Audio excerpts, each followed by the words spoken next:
Hello, everyone. Welcome to another. Oh, never mind.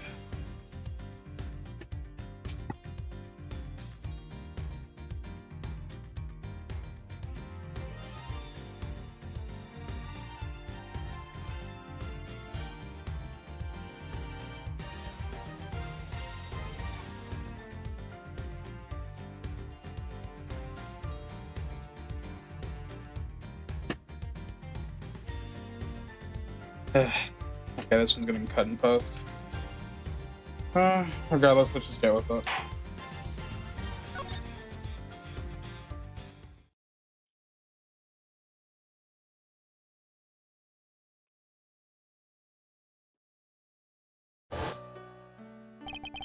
The murder that occurred in my office. The return of the great thief Yatagarasu. That is horrible to look at. Okay. Thinking back, everything began on that fateful day 2 days ago.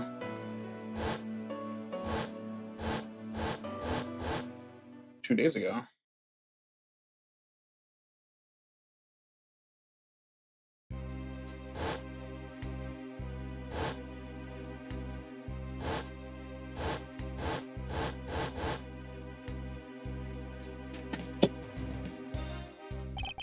Yes, everything began high up in the air.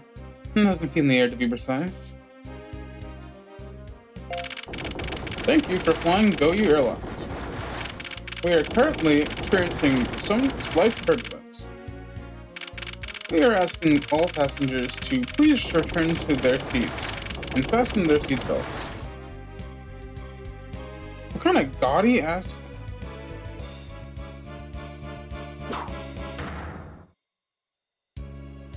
Two planes? Are there big enough for elevators? I've never seen one like that.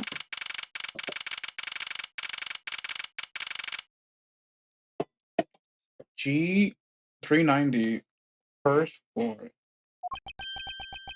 Yeah.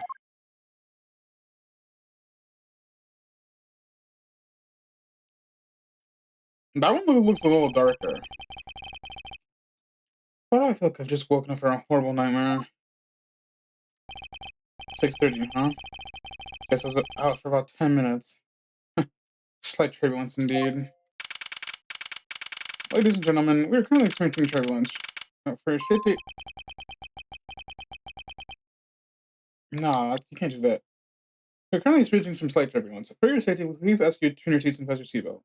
Plus, turbulence is to be expected on a flight. Admittedly, I'm less than comfortable with anything resembling earthquakes. That's sad. What's this? Travel wallet. It's not mine. But someone else's travel wallet wound up in my pocket. My head. I want this headache go away. Take care of this travel wallet later. I'll hand it out to the attendant. Ugh. From an earthquake like turbulence in an elevator.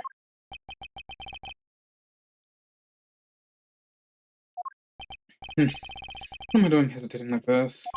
Actually, I know full well why I hesitate. I was still but a young child. It's happened a murder that happened in an elevator. But how long am I'm going to let my past haunt me? It's just an elevator. I'm a grown man now. I need to behave like one. What the? I don't know what happened. Is there something wrong, sir? I ask you please return to your seat. He's dead. Please calm down. You mustn't jump to conclusions with all the facts. What's wrong? Something happened? You murderer! What? No, you have it all wrong. It wasn't me. What timing? Second floor, first class. I see him tied up there. Everyone, I'm sorry to interrupt, but I have an important announcement. I'm one of your flight attendants today, Rhoda Torino. Rhoda Torino. There's probably a joke in there somewhere. Unfortunately, we have just had a minor accident on this flight.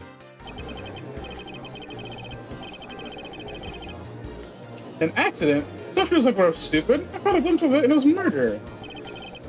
But murder? What's going on at this flight? Come on, please calm down. There's no reason to panic.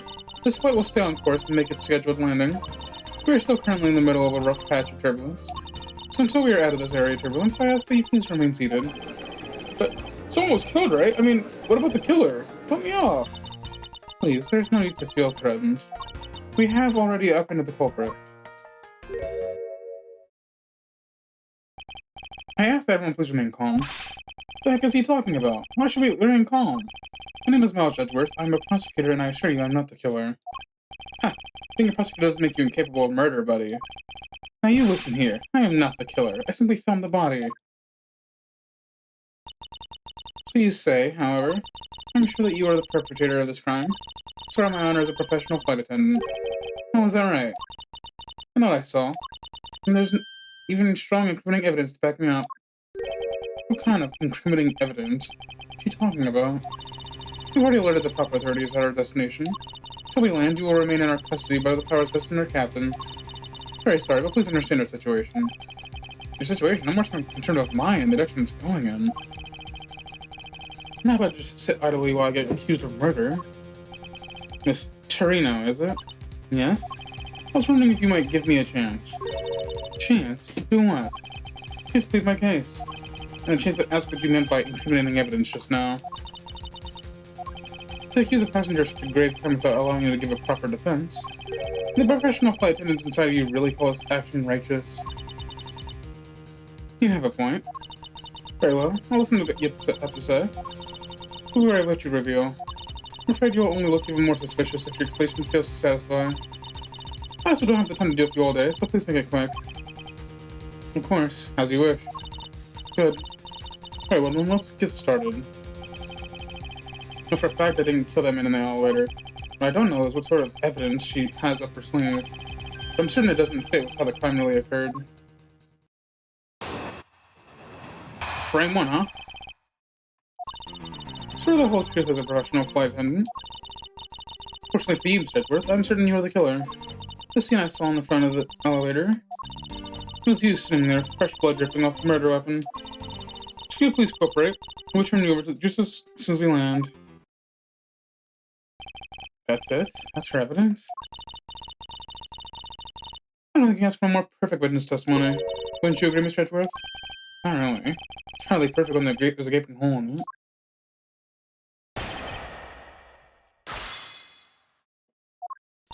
So let's see. What do I got?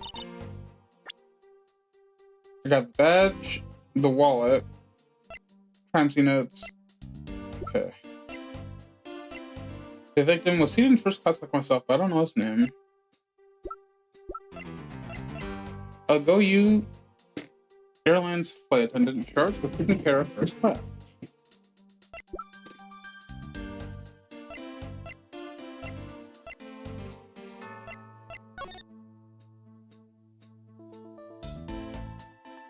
So his wallet was just sprayed out everywhere. There's blood on the... What is that? You, I suppose? Hmm.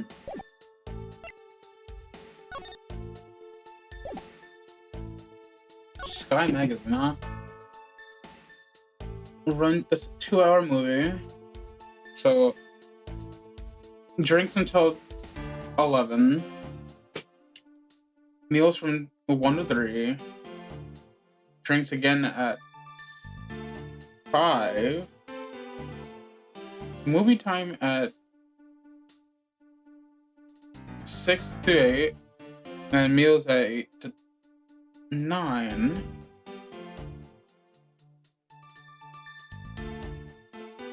No, I'm reading it wrong. It's 7.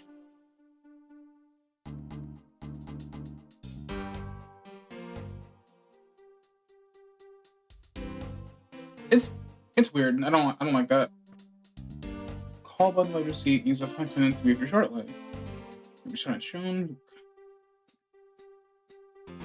10, 11. 10, 11, 12.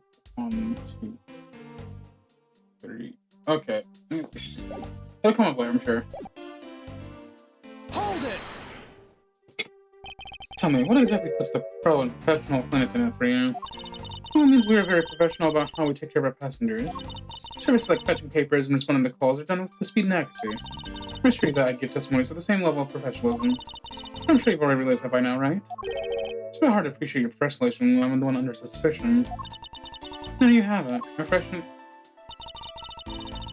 And there you have it. My professional testimony is accurate and reliable. Hold it! You certainly seem sure of yourself. Alright, so a professional flight attendant can't afford to make mistakes after all. Perhaps. You must admit, there are a few who can look at a murder with a clear mind. The attendants all go with extensive training and always calm and collected. We'll even calmly serve you coffee if you so wish, as the plane makes a splashdown. We'll see how that would be calm and rational in an emergency. And until the bitter end, we serve the passengers. So why is... I'm noticing it. Why is the gas mask out right now?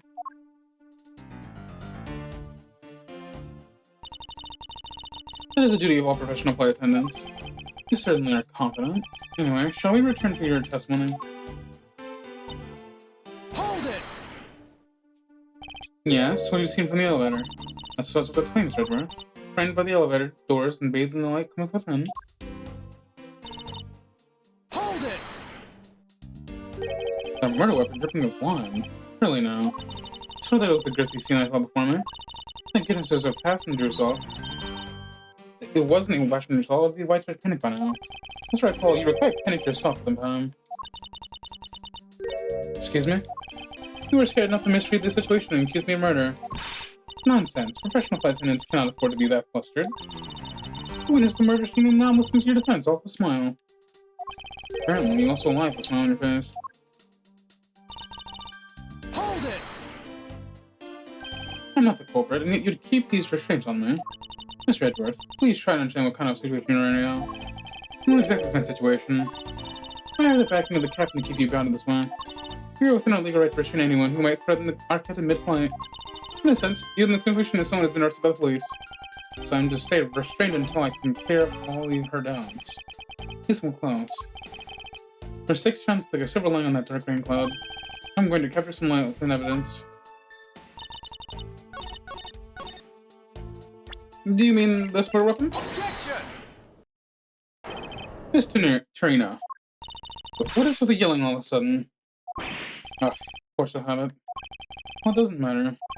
Miss Trina, you said that you saw the murder weapon dripping with blood. Is that correct? Yes. All that blood dripping, drip. Just recalling that scene sends a chill down my spine. Sorry, but your self-taught professional flight attendant training has failed you. What? I'd like to direct your attention to this. Do you know what this is? It's a travel wallet, right? It looks a little big and bulky. The thing you saw me holding when I discovered the body in the elevator was this very travel wallet, Miss Trina. What? Impossible. Now then, do you still think I'm the killer? Did I kill him with a travel wallet? But I saw blood dripping from the wallet. I know I did. As you can see, this wallet is clearly stained. But if you would be so kind as to take a whiff, I think you're just only grape juice. You can say wine, but it's okay. But then, that's right. You mistook grape juice for blood. The murder weapon dripping with blood does not, in fact, exist. No. There, that should clear up that pesky accusation. Wait just a sec. That is... I mean, every wallet could be definitely if it's wrapped in something heavy. I'd have you show me what's inside, please. She's trembling, and tacked on the please at the end. It's like I got her. There's no look inside. Even you can tell from some periods that it's light. No, I can't be sure until I see the contents of my wallet for myself. She's a persistent one. I suppose I have no choice but to see what's inside. Mr. Trina, if you'd be so kind as to open the wallet and check its contents for me. Alright. Usually don't pry into passengers' belongings, but we have no choice here. Me? Okay. Grape juice stains the outer cover. True, it was I who dropped in the juice. However, I didn't do it out of ill intentions.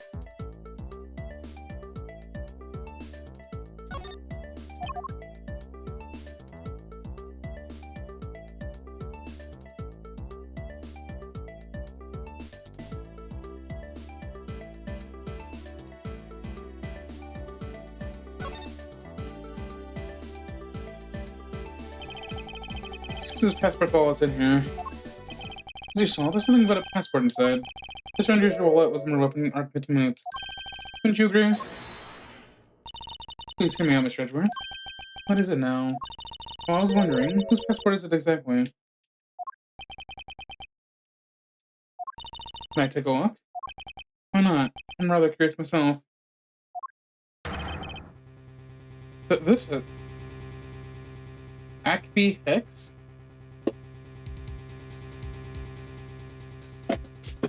Republic of Borgina. He's an agent. Just as I thought. This travel wallet belonged to Mr. Acme Hicks, which makes it the victim's property. You stole the victim's wallet, didn't you? How dare you? You said it yourself. You claimed to be holding this wallet in your hands when I found you. Perhaps I did misconstrue the wallet for the murder weapon, but it seems like I wasn't wrong about who the culprit is. Oh, you woman. Freak. As you claim, the murder weapon is not the triple wallet. However, it is something you stole from Mr. Hicks after you were done with the wild deed. I find it hard to believe myself, but your motive was very simple. You were after Mr. Hicks' money, weren't you? I'm a prosecutor, bro. So even though I don't have the murder weapon on me, you still suspect me, I see. You showed up at the crime scene with the victim's wallet in your hand. How can I turn a blind eye and not suspect you of foul play? Freak. Hold it! Shouldn't that be proof enough for you that I did not murder the victim? Not at all. Oh, why not? Because that wallet may not be the one I thought it was. Hold it! You think I stole it? Yes, I'm very sorry to say it. I wouldn't usually be so rude, but it must be said. I never thought I'd see the day, but here I am calling a passenger a thief. Maybe I should put a serious face and say more directly. I believe you removed that wallet from the victim's personage.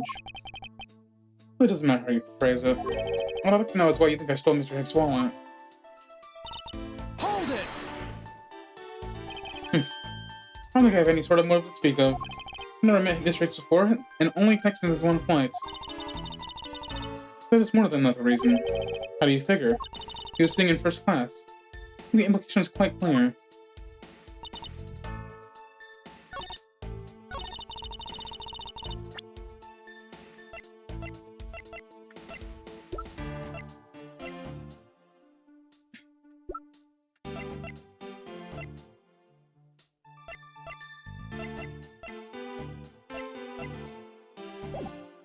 Hold it!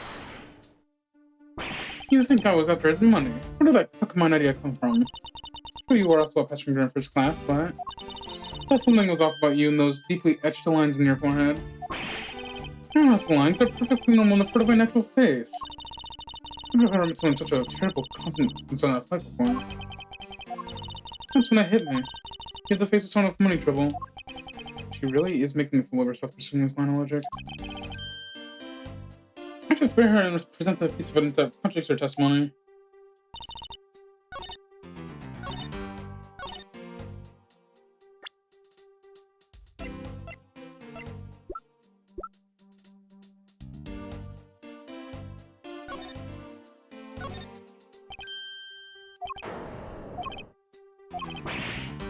That's the same as last time. That's the same as last time.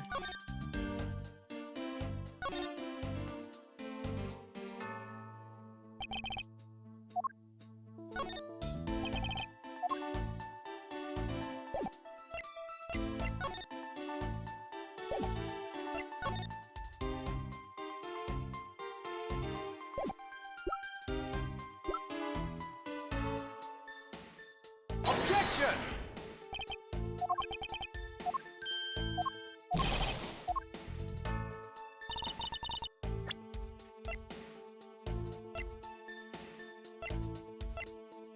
Objection! Okay, there's the fact that there's everything all on the floor. I wonder if I might get a word on this chair now. But what is it now? Miss Trina, I wonder if you noticed the contradiction with your own testimony. What are you talking about? It's simply impossible that the motive for this was murder was monetary theft.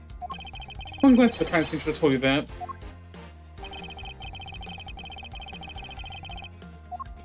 The fact that the money's on the floor. Take that! I made attention to the things strewn all over the floor. Ah, that's right. The floor is covered in bills and coinage. Well, you're rational. These are for the very things the killer is after. I think we can assume that the wallet fell during the victim's struggle with his killer. I would think that the killer would have noticed something like money scattered everywhere. Furthermore, as you can see, there's no effort made in the killer but to gather the money. But the wallet. Objection! Ah, yes, the wallet. You also recall that the only thing in it was Mr. Hicks' passport. You're really insisting that it was a crime based on greed, and you're claiming it was all for an empty travel wallet. Forgive me. Please. Hey, what the heck? Isn't the attendant's wrong? The guy isn't the killer? Don't believe everyone. It's a trick. Will you all please be quiet? Miss Trina. Yes? You lost your cool when you saw the dead body. Plus the lounge was dark, and looking into the lights from the elevator, it's easy to see how you mistook the wallet in my hands for the murder weapon. Take no offense that you thought I was the killer. Mr. Edgeworth. Thank you for releasing me. Oh my god. What is it now? Donald Trump? Miss Tierno, if you could please translate, I'd be much obliged. It sounds like Borginian, but I don't understand any of it. There's another attendant on this flight who... I said he's giving me the roundabout. I don't require an interpreter. I speak English just well. See? You, the attendant. Yes, sir. I find this person to be unreasonable gravity at work.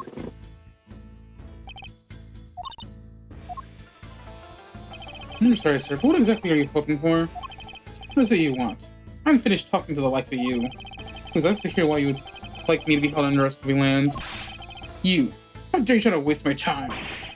I'm just stuck into my affairs.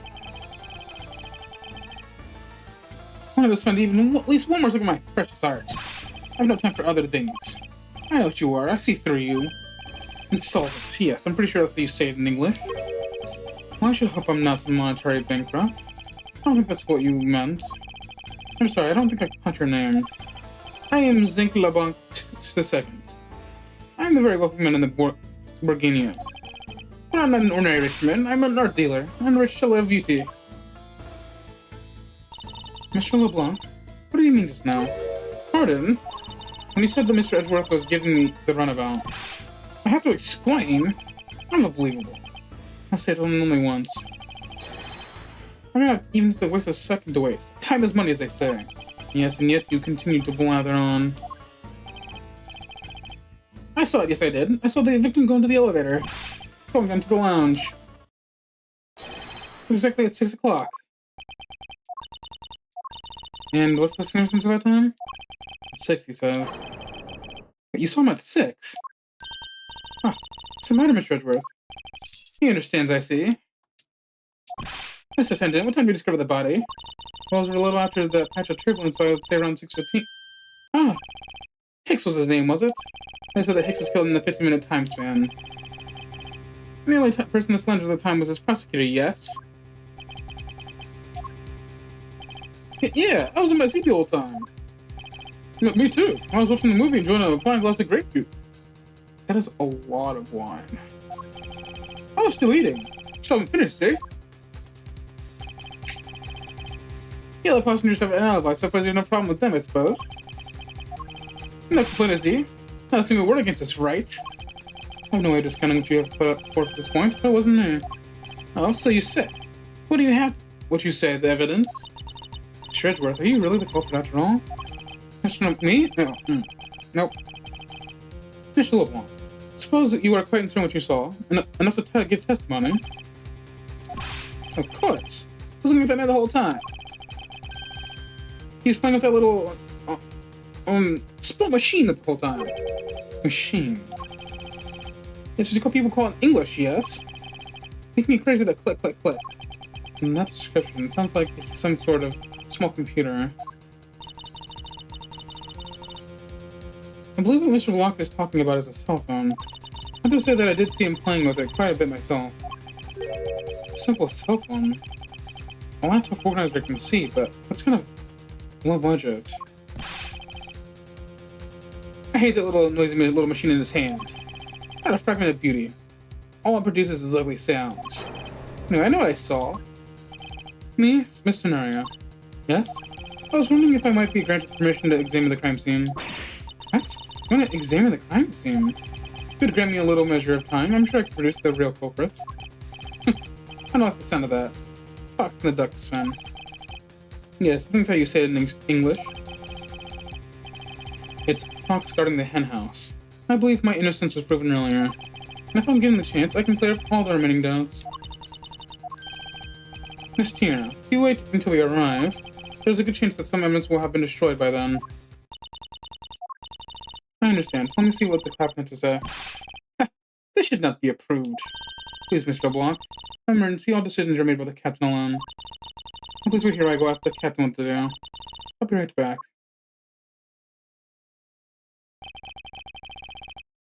You're not planning to erase evidence when you're doing your investigation, yes? Of course not.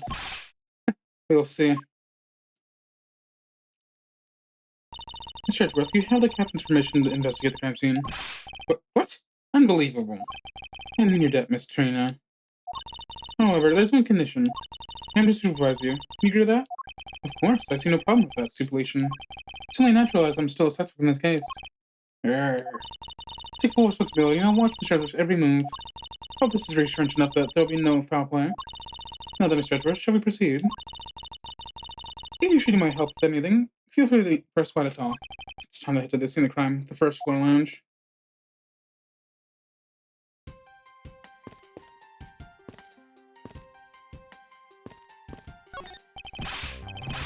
Hurry up and investigate. Time should not be wasted. Precious is human time, is how you said, I believe.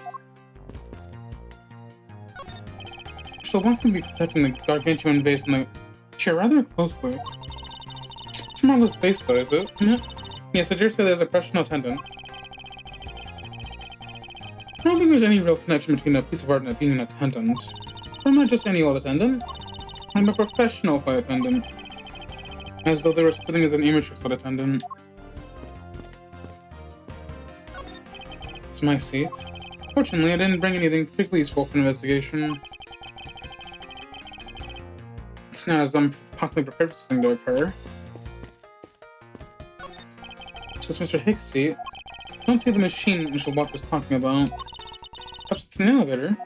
Maybe. We should probably head down to the crime scene now. But don't get near me, you criminal. He said, don't get near me, you criminal. I'm not the killer, and I tend to prove that starting now. But that's contrary to the facts. To understand his English is fine, thank you very much. It's so nice that we're doing here. I heard out of the flight ship just beyond the lounge. Something should happen. Having will save her life. I think this guy would have been better off not taking the plane to begin with. Let me have a word with you. This steak is so awesome. That's great to hear, however, I'd like to ask you a few questions. I was here the whole time, so wouldn't know. Need to speak. Please pick one. I think he chose to eat. Yes, I can hear that.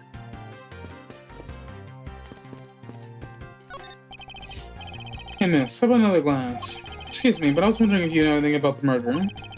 How about it? How about a glass together? I'm sorry, but I must decline. I wasn't talking to you. Stop listening to the cute attendant. Sorry, but I'm on the clock right now. If you need a refill, I'll be happy to bring you another glass anytime. You got it, tits? That's no way to talk to a lady.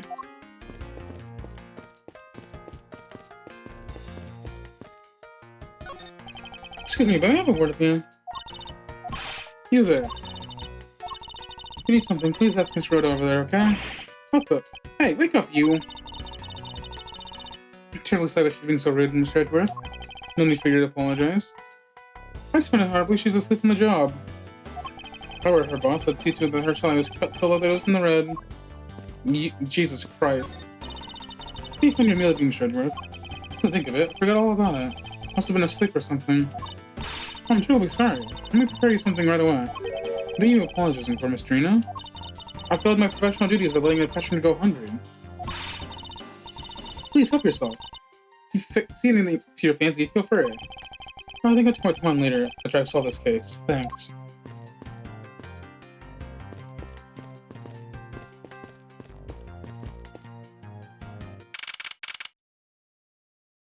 Oh. What the hell?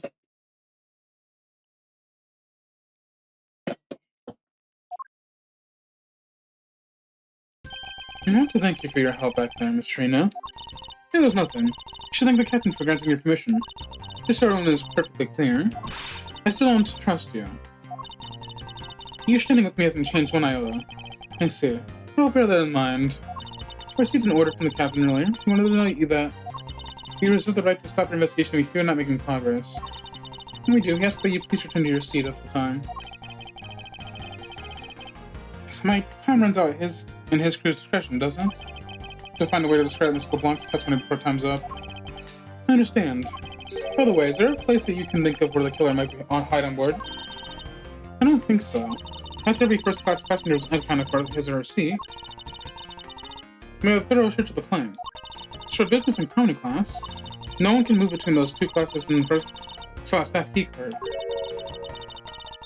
We find no record of the keycard being used at all, which means that I have a first-class killer in my hands. Let's know that much for sure. And one of those other things. No one else has been allowed near this crime scene since the murder was discovered either.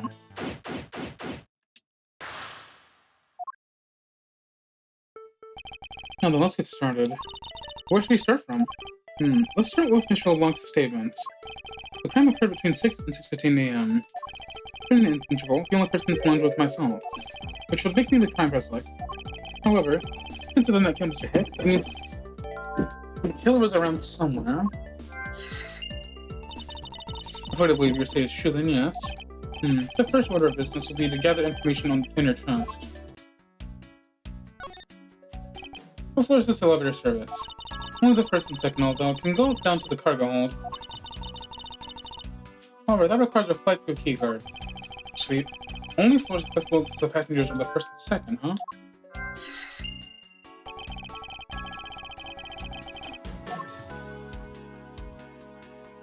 Money issue over the floor of the elevator. This was all Mr. Hicks will at some point.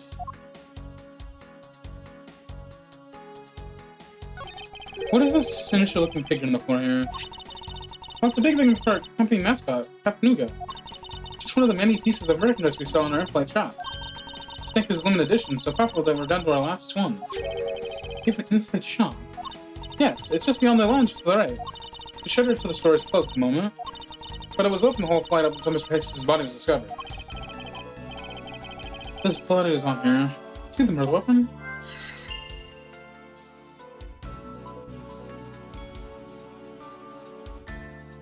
I thought anyone was expecting to find a dead body in an elevator on this flight. Mr. Hicks, he's really dead? Yes. She's trembling, although I can't fault her for that when there's a corpse right there. Mr. Hicks, if you're really dead, please answer yes. See, she's over the trembling now, although I knew something seems to have appeared. Anyways, you're supposed to on the victim's body. Let's see. There's blood on the back of Mr. Hicks' head. This be the cause of death. It appears to have been struck very hard. Even his glasses are broken. Notice something on top of his lanyard. Something's missing from this picture. Just put my finger on it.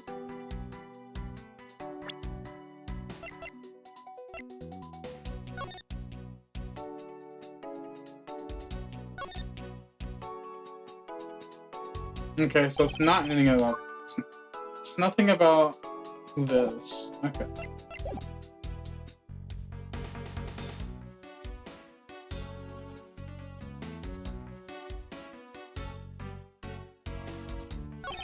There's no grape juice residue on the soles of his shoes, making a highly recommended Mr. Hicks entered this elevator after the turbulence. So it's before the turbulence.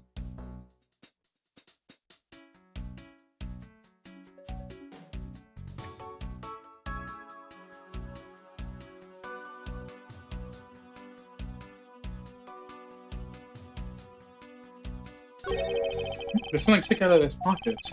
Do you want if I take a look at what's inside? A picture. Oh, his cell phone's missing. Looks like the picture it was taken inside the building somewhere.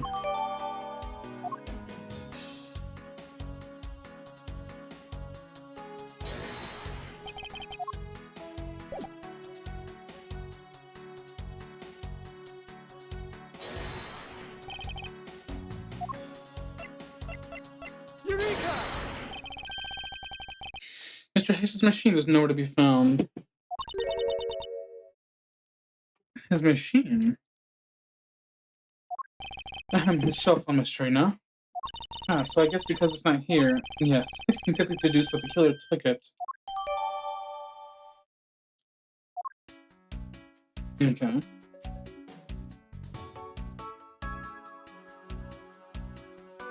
So the deduce one only appears when you have everything. Some split grape juice in this elevator. Some disposed in the turbulence. Well, I must clean that up so I might get hurt. Ah. This is Mr. Edgeworth. I found some very important evidence. Take that! What is it? There's a little smudge, but I think we can both agree that there are a set of footprints. So you think, yes, these belong to our killer. Oh, then maybe we should check the shoes as his number in first class. I don't think they'll be any help to us. Unfortunately, the prints are too smudged, which will make it hard to get a definitive match. Oh, I see. It's pity that the bronze statue knows not when a good drink has been spilled at his feet. This is a statue of our founder, Mr. Hugo Hughes. He's a big fan of grape juice. I'm sure he would be thrilled to know so much about grape juice was here at his feet. Did a hero or some guys attacked? The in-flight shutters beyond these shutters. We don't have permission to open them, so I'm afraid we have to leave them closed. There still must be clues to be found here in this launch, we're in every village. Gus doesn't kindle something to worry about the turbulence. It's been a while since I've seen this very big of a mess. It's terribly embarrassing, but I thought it was an earthquake for a second. I frankly started searching for gas values to shut off. I guess the shaking of the plane was bad enough to be mistaken for a real earthquake. Not that I would know, since I was unconscious for most of it. What or who is this? This is the bronze statue of the founder of Hugo Airlines, Mr. Hugo Hughes. Hugo, go you. One on the left is when he was in his 40s, and the other of him in his 80s. They look the same. Did the man age at all over those 4 decades? Maybe I need to squint more. These counter windows offer a glimpse of the sky, but these clouds, they tell me nothing. Mr. Edgeworth? I think you're talking to the clouds. That's so. Then tell me, what do you suppose I said to them? I don't know, but it looked like a rather one-sided conversation. The clouds, they tell me nothing.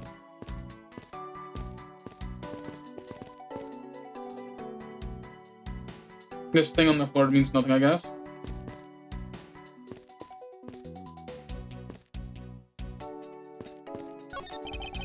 Just toppled over share, yet another victim of the turbulence. Ah, no, look at that grape juice standing to the back. I may not look it, but this share is extremely valuable. It was. Yes, it was used when the Rocker Pals came to tour the plane. This Rocker Pals leader sat on this very chair. I'm sorry, what are these Walker Pals? I can't believe you've never heard of them. They're all over their age. The Rocker Pals are an extremely popular international band. They added the Pals part as it became more popular, especially among teens.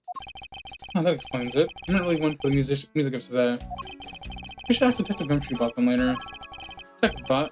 In order to see how confusing the conversation can get. This grand piano is the pride of the plane. You can play the music of whatever CD we insert into a CD drive. It's not a piano, it's more like an overgrown music box. Press key to press with the music. Oh, they're as though there are really someone playing it. Some people would have entirely too much money to waste on overly complex toys. There are a few copies of Spy Magazine in the magazine rack. This month's special is an English trivia quiz. It's not a bad idea. I heard that the users they don't know a particle from a particle. Quite participle. Participle. Particle participle. Okay. No. Please don't go over confusing people from middle words with Edgeworth. Who's ever heard of such a silly word as participle? Case in point.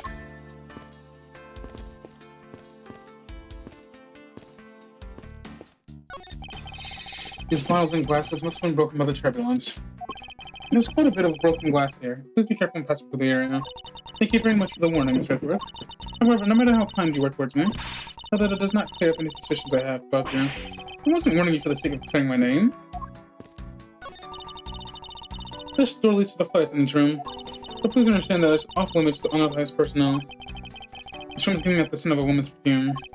I don't think the perfume would smell great, however, to me it smells like smells. Not that I have any interest that lies beyond this door. Mr. Edgeworth? Sorry, I spaced out for a second there.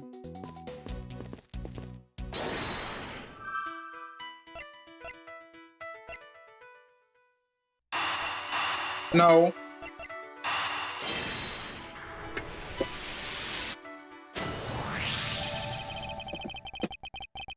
Statue with a bloodline up, next to the body of a man who was beaten to death. Oh, Mr. Edgeworth, I think I figured something out. Yes? What is it? The way the blood is on this, it looks like the matches up with the wound on his head. Well, only deserving of the master of the obvious title. Well, what do you think, Mr. Edgeworth? Don't you think it's worth investigating? It would appear that this figure is our murder weapon. I just knew it. I mean, I can't think of any other connection. Perhaps Master of Oblivious would be more befitting.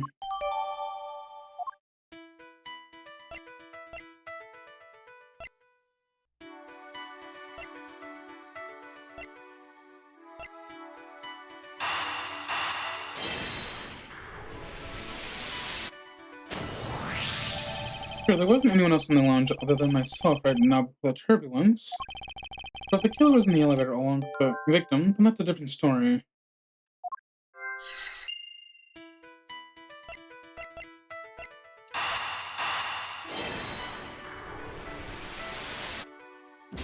Nope.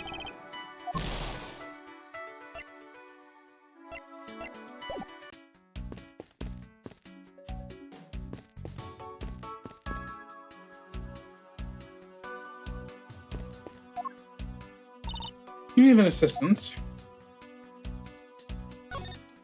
Mr. Trina, I'd like to ask you about investigating the lounge. As long as you have the captain's permission, I can't stop you from looking around.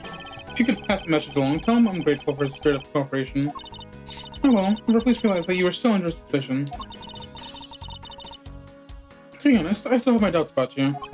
Of course, and I take no offense. Do you really understand what I'm saying? Yes, verily. Do you think it's fair to do in your honor as a professional prosecutor? I think it's what I do in my honor as a professional prosecutor. Oh, guess that settles that. I feel my honor as a man slowly diminishing. Did you notice anything? I was wondering whose footprints are those next to the elevator. So they're killers, wouldn't you say? Even if they aren't, I'm sure they are a vital clue to the solving this case. Maybe there are other clues waiting to be found in other places. Come on, Mr. Edgeworth, let's go find them together. Word of advice, no one likes a credit thief, so stop singing my lines. I was wondering if you noticed something about Miss Trina. Yes, I can't help but notice the set atmosphere in here. Yes. This is a rather tragic crime. I'll say, robbing the poor man of bludgeoning him to death. Talk about robbing in the assault. Can't forgive someone who would do this to a passenger of mine. I swear as a professional flight attendant that I will capture the culprit with my own hands. And I promise as a prosecutor to solve this case with logic and deduction. I should go over the leads I collected so far one more time. The key to solving this lies in the intersection of my logic and evidence. I am a lawyer.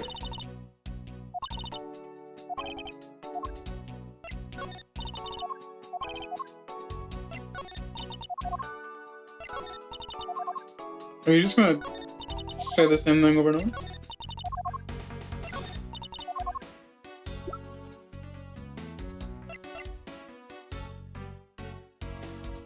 So, he's from Borgina. This guy's also from Borgina.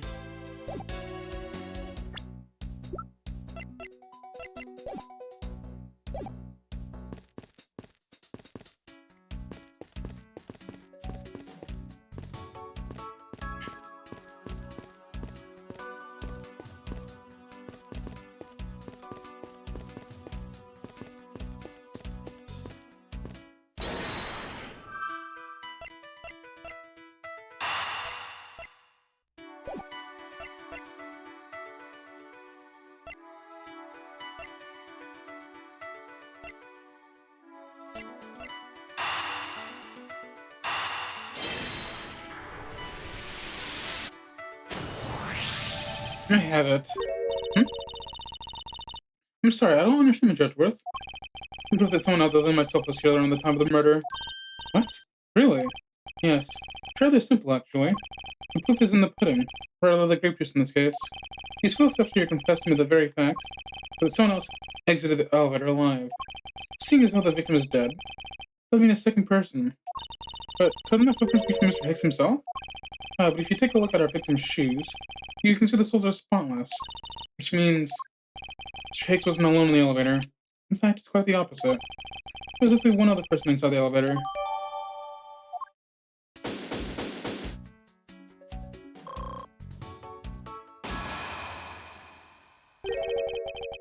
What's going on over there?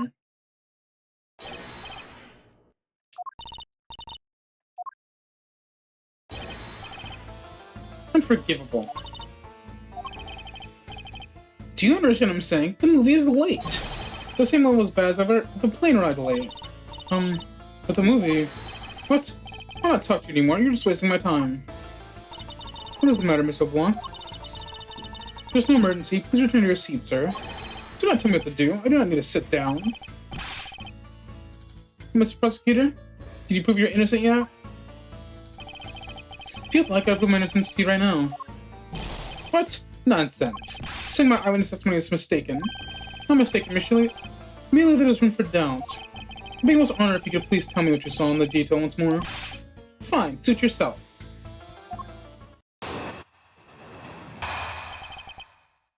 He's a little crazy for a 62-year-old man. I'm certain it's almost X in the elevator. Is when the needle is in my pocket, which pointed to the 6 and the 12. The body was discovered 15 minutes after the lounge, yes? Then you, the only person in the lounge at the time, must be the criminal. Okay. Mr. LeBlanc's conclusion seemed to make a logical sense. After all, the only person in the lounge at the supposed time of the murder was me. So, my evidence is testimony. Think you can destroy it? Then come, let me see. Hurry. Do I look like the man who's having time to wait for you? Why is he the one that you're so irritated? I'm the one accused of murder here. Anyway, I must find a way to discredit Mr. Blanc's account somehow and fast.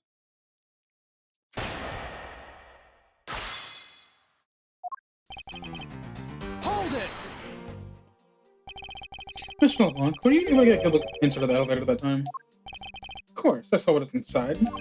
And you are sure that the victim was in the elevator alone? Yes, the only person inside was Mr. Hicks man. This last person was a bit too important to let go.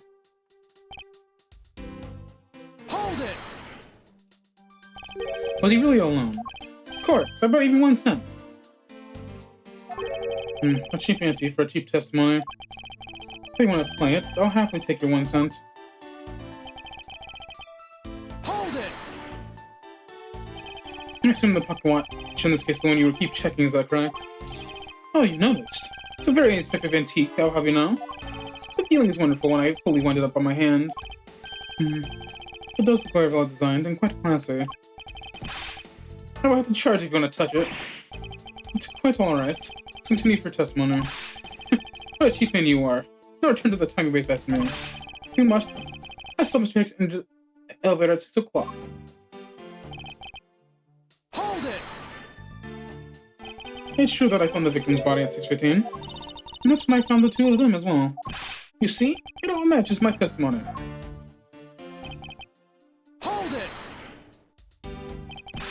That's the most mistaken way of thinking I've ever heard of. No. Your silly opinion is what is mistaken. Please calm down, the both of you. In a sense, you're both mistaken. Well, if that isn't the calling the kettle black, then I don't know what is. Let's follow little hole in his words. As you wish, Mr. Bullblock, I shall show you the proof of my innocence.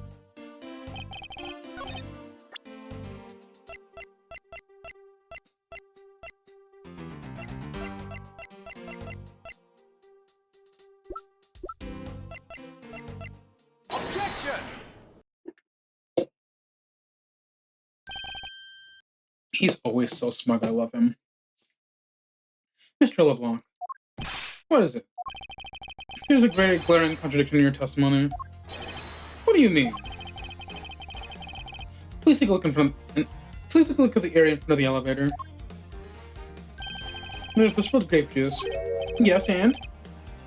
Will you admit you also spilled blood? No, it spilled itself during the turbulence. But the interesting thing here is that instead of grape juice footprints. Footprints? Yes, the ones that lead from within the elevator out to the lounge itself. These evidence that proves that someone other than Mr. Hicks exited the elevator alive. Ooh. There must have been another person in the elevator, Mr. Hicks. Now then, I'm done playing games. Why don't you tell us the truth? Can you please translate for us? No way. That's totally impossible. That's what he said. I guess that's what he said. No way, that is totally impossible. I know there's no other person in there. I saw it with my own eyes. Why are your eyes so deadpan? You want to know what I think, Mr. Edgeworth? I don't think Mr. Blanc is lying to us. I suppose she's right. He doesn't seem to be lying. But then what does it mean? About this contradiction? Mr. LeBlanc, please just one more. Will you recall the details of what you witnessed for me?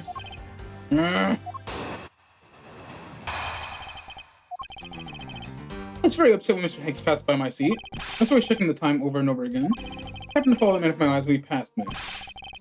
I clearly saw him to the elevator's entering, but I swear there's no one else inside. No one. Mr. LeBlanc, could you please calm down? What? Do you have an issue with my eyewitness testimony? No, not at all. Please afraid I say anything. Yet again, he doesn't appear to be lying. But I can't let this testimony stand as the truth.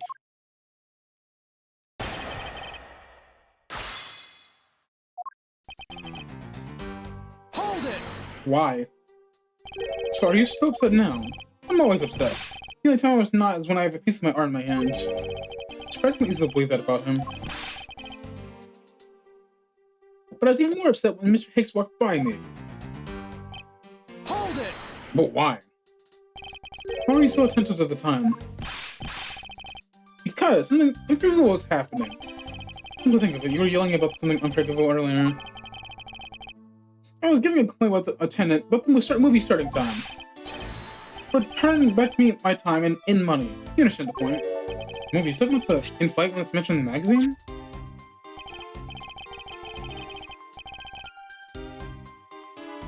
The movie starts at 6 and goes until the end of 8.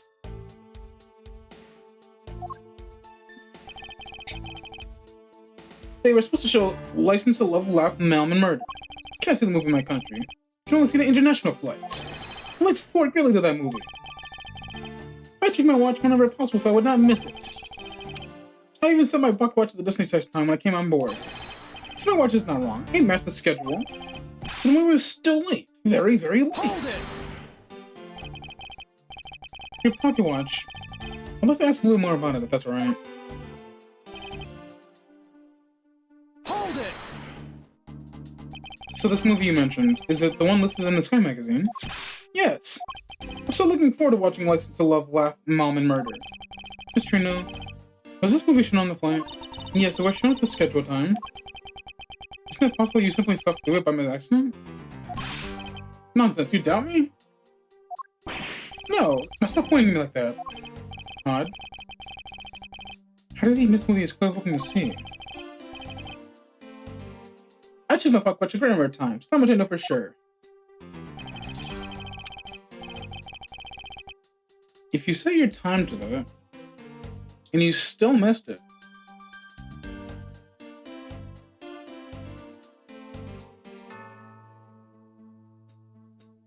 Hold on. Hold it!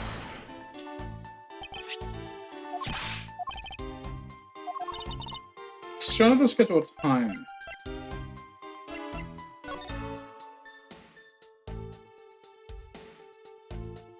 And he was mad because it wasn't showing.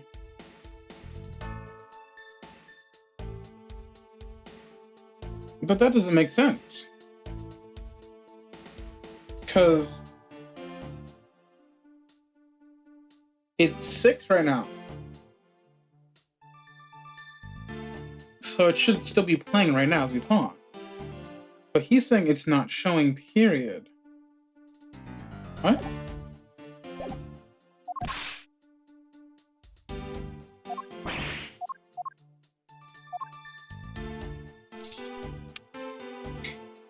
Hold it! Wait. It's to the destination's time, not the time current. Are you sure what you just testified, Mr. Blanc? Yes, of course. I'm a very busy man. I'm immediately busy when I land. I have many places to go. No time to waste adjusting my pocket watch. I see. It's a very valid statement you just made. Let him what you want, but you're not getting a sense out of me. That's alright. All I require is a piece of test money.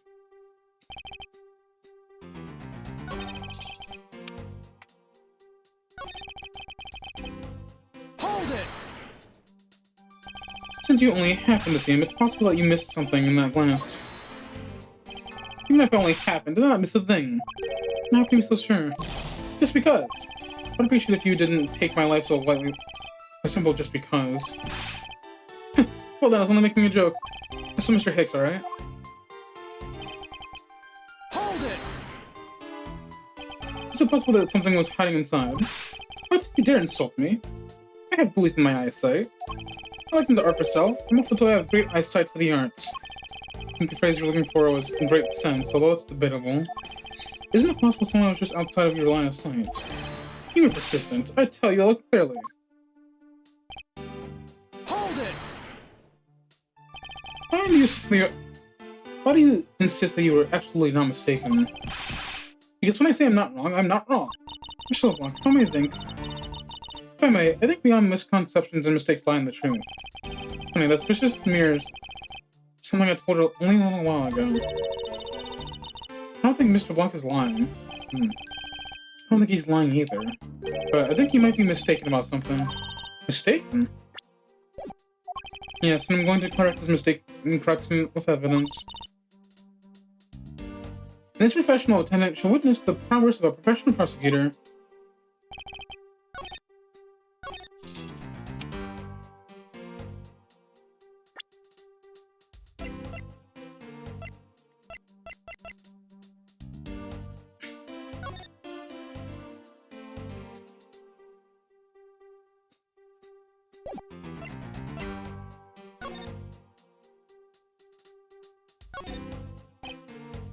On the corners to between the murder weapon. Yep. So the airlines. Yeah, I've been seeing that occur a lot lately. It's been bothering me greatly. Why do some brands think it's objectionable to simply smash the words together and call it a day?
Objection!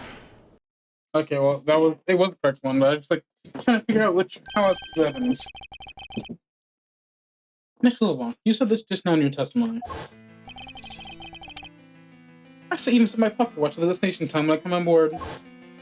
And if your watch has been set to our destination's time zone, it would mean that your watch is displaying the time of our destination. Yes, and? The correct time is over 6 cents. I'd like you to take a look at the disc. You look at the Sky magazine. Clocks on the slide run in accordance with the time on our departure time zone.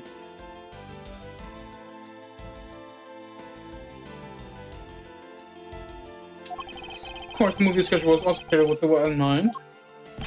Miss Trina, for confirmation's sake, what time zone is the slide aligned to right now? We'll meet a short stop at our transfer point.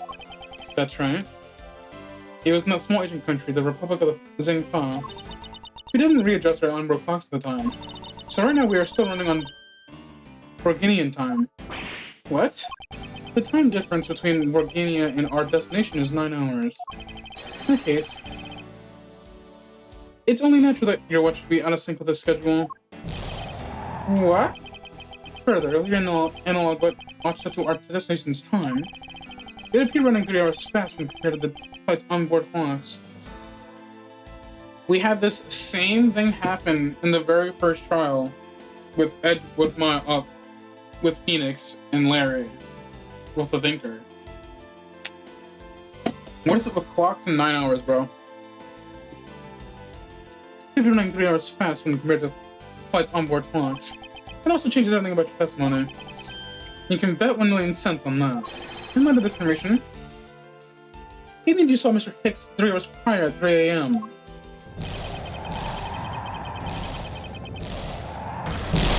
1 million cents! Should clear up all the remaining accusations. So this basically widens the time frame for the time of death, right? Yes. Because Mr. Blanc saw the victim enter the elevator at 3 a.m., it means that the time of death could be anywhere from 3 to 6:15 a.m. The question is now, where is Mr. Higgs during that time span and what was he doing? I've got something to say. And you are? Yeah, I'm Cammy Neal. I'm a flight attendant. And what is it you wish to say? I think your story's a little different from how I remember it. Do you mean Cammy? Someone's been sitting in the seat at 5 a.m., you know? What? How can you be so sure of the time? Well, that's right. He pushed his call button while we were on parked in the transfer point. They stopped making a brief stop to refuel and transfer cargo in the Republic of Zhengfa between 4 and 5 a.m. We asked that all passengers remain on board at the time. I was talking about refueling cartridges from Zhengfa, correct? That was George. Yeah, it's from 4 to 5 according to our clocks. And during that time, did any of the passengers leave or anyone board the plane? No. Not a single person got off or in Zhengfa. What about the flight crew? The people who were handling the cargo control might have temporarily gone on or off, but eventually everyone, including Cammy and myself, came back on the plane. So basically, I can assume that no one left or got on since our initial takeoff. Interesting.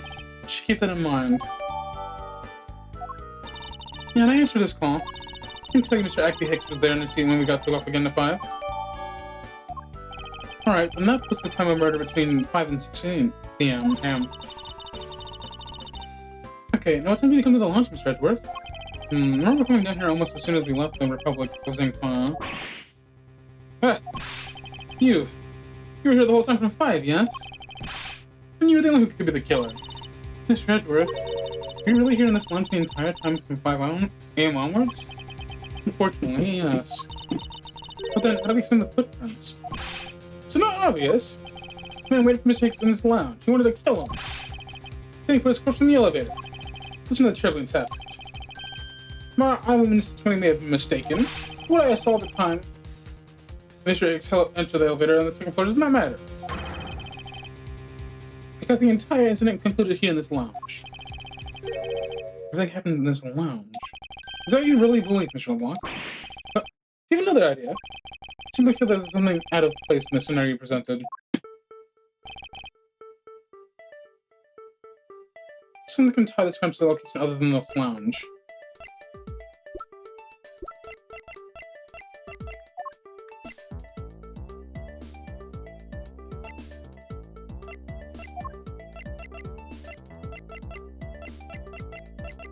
Would it be the literal thought that he was on his seat? Take that!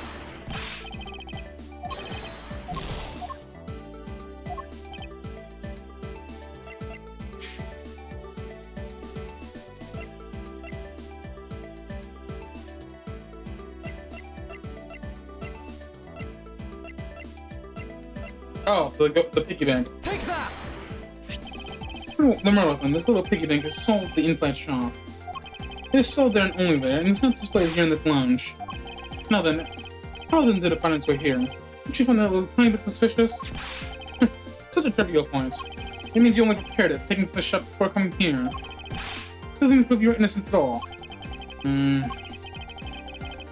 no way we can move this, man. Hi, May. What is it? You see, well, it's just as Mr. Edgeworth says. Huh? And why do you know this so well? Well, it's just that piggy bank was there in the shop. I saw it with my own eyes. When was this? It was maybe around 5:40 a.m. Isn't that just before we hit that batch of turbulence? That's right. You were in the shop just for the turbulence? Yes, I was. Come to think of it. Miss Trina, when I found the body, I believe you came out of that door. Yes, I did. What is beyond that door? That's the flight attendant's room. You were on the first floor? Yes. To do something at the shop in the flight attendant's room. So I went to the shop first and then to the flight attendant's room. You seemed that you passed by me at some point. Yes, you seemed really into the issue of Sky Magazine that you were reading at the time. I don't suppose you noticed me walking me by. I don't suppose you noticed me walking by. I vaguely recall someone walking by, but I didn't take notice of who it was. Anyway, Keating was definitely there at the shop when I went there. Why did you go to the shop in the first place? I went there for a work-related matter. Work, you said?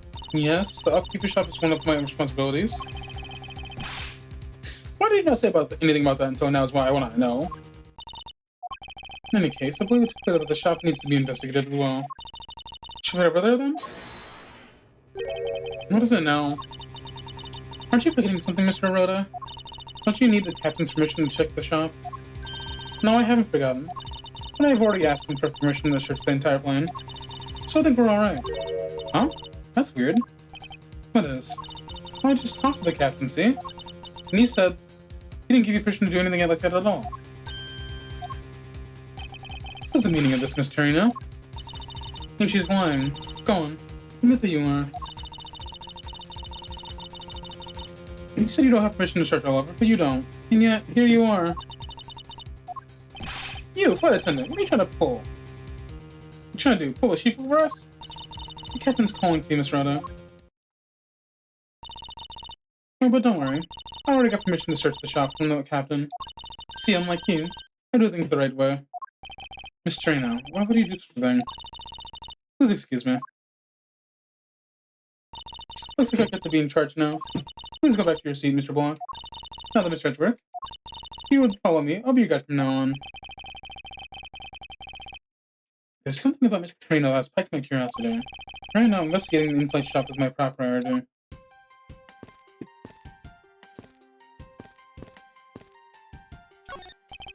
Ooh, I am really mad. You better hurry and bring me some evidence. You wait just a little longer while we look into the shop. Don't number the birds before they get born. Don't number the what? Don't count your chickens before they hatch. Okay, there we go. Well, that's your patience and cooperation. Miss Meal, about visiting the in-flight shop. You have no use to me asleep. Wake up. Yeah, huh? What's up? Need you to come with me so I can search the shop. Go on ahead without me. I'll catch up with you later. How's someone not been fired yet?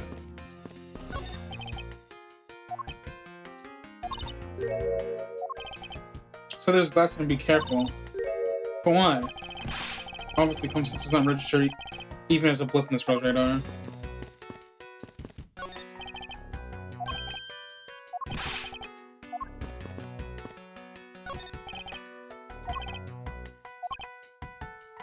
I've never uttered a single grammatically incorrect sentence in my life.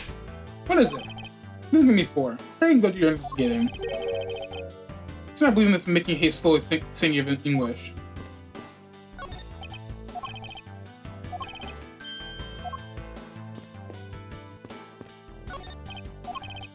Realize Hugo Hughes. Don't think that's what I meant to write. In honor of Rocket House Day.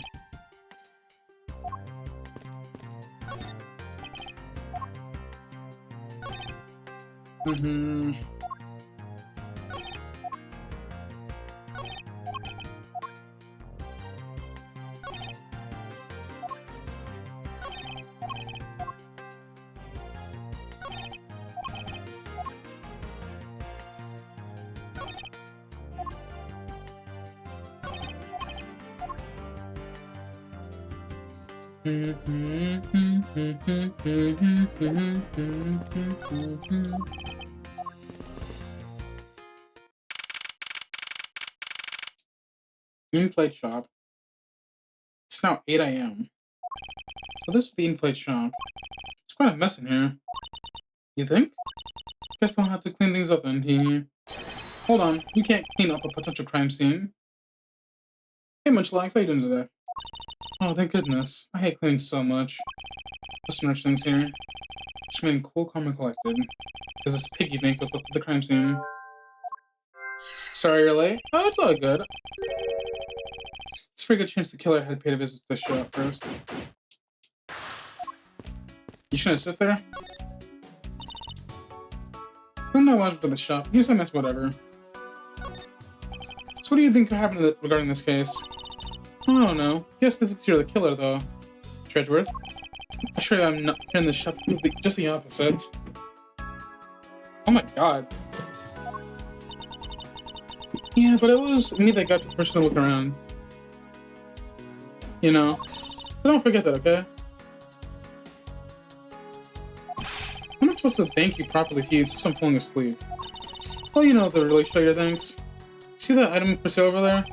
Sorry, but you're gonna have to make me do with my words of appreciation. She said to buy me something.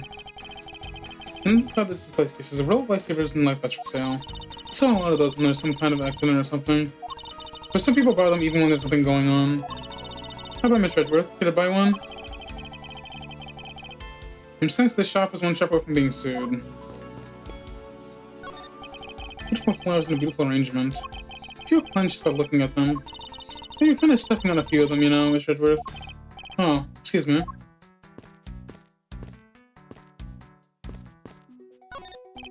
What are these? Oh, those are our company's completely original line of suitcases. Completely flying out of the floor. So they're popular they are. You should buy one and see how you like it. You won't regret it. Perhaps that's how things work in this flight, but in real world you try, then buy. No way, either way, it doesn't really matter. True. Either way, why would anyone buy a suitcase after they've boarded the plane?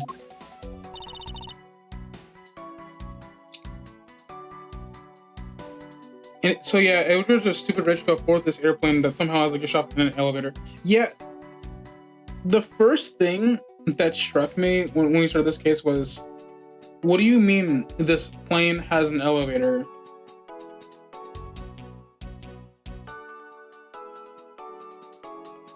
Because like, what kind of planes are people going on? Just look at those Captain Hugo's head spinning on there. Cute company mascot, isn't it? Like, I know of planes that have multiple floors, but I've never been on one with an elevator. I've never even heard of a plane that had multiple floors. That's new to me. They're painted on with a lot of care. Doesn't it look like he's gonna jump out at you? It's really making something jump inside my stomach. Huh? I guess it's not fooling your refined tastes. Looks like you really wanted to get one. And I thought that was gonna probably make my first sale. You saw right through it. But that's done though. Never can try to give you a sales pitch ever again, okay? I never showed any interest to begin with. It's pretty horrible, isn't it? You wanna know something? The suitcase was designed by Mr. Rhoda. Miss Trina designed this. Yeah. It was a company-wide contest. Well, it does have a very sharp design sense. Sharp. Like Stinky Sharp Shredder, maybe. I really have no idea why I had the big set to go with it. It's so bleh. But why do you have lock pads on one suitcase, not the other?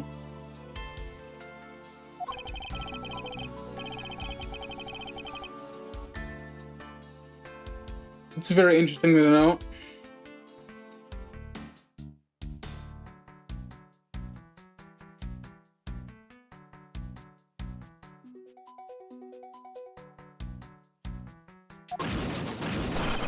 What the fuck? You okay? I'm fine. Just watch yourself, Miss Mealy. I think a suitcase really fun on it's got to be a safety violation. What in the God's name? Here, I'll put it back.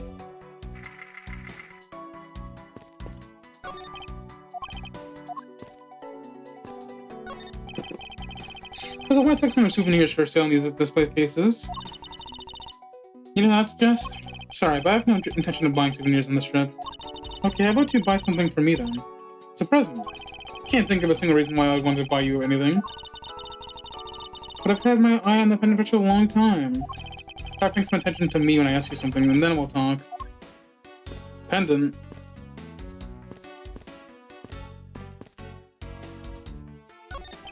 The glass from this display case is shattered over the floor. Looks like there's nothing on display inside either. But actually, I think there's something. What's this? A mini captain's hat.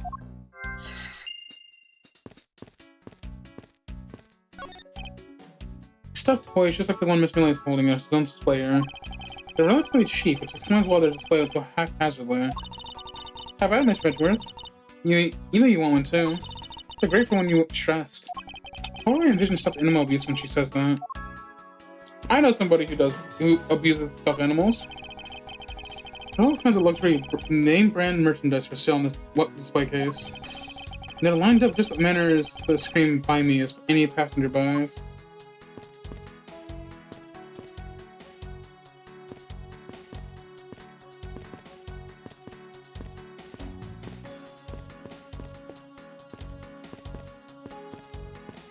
Okay, that's everything here.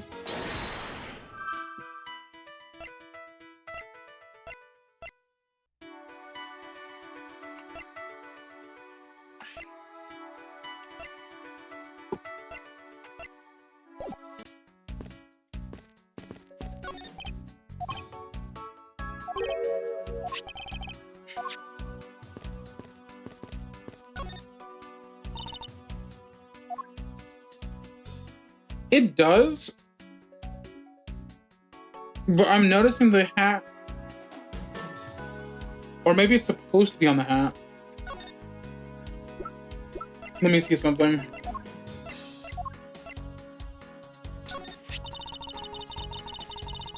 It's sort of saw this big events in the shop, right? Don't you find it a tiny bit suspicious? I don't think I can say either way yet. There's something enough evidence to convince me that she was lying about anything back there. You sure about that?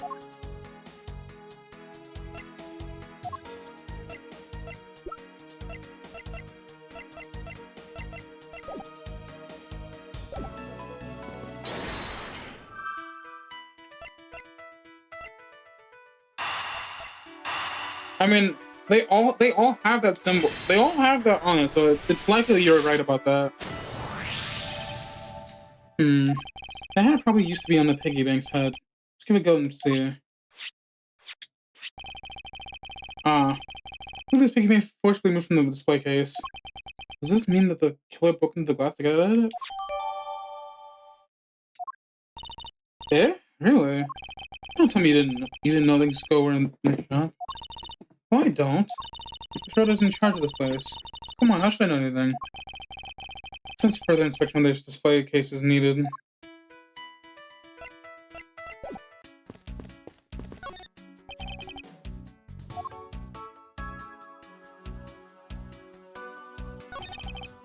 Is this the same man as the one portrayed in the statues in the elevator?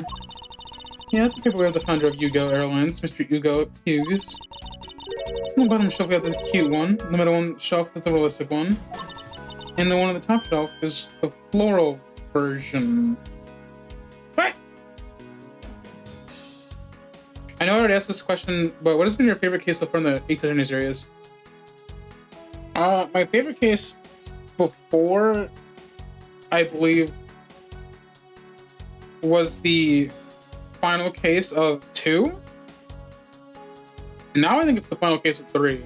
That case was kind of crazy, and it had a lot of backstory attached to it. Plus, I could play Edgeworth. I did really like the whole like entire arc coming together to finally end.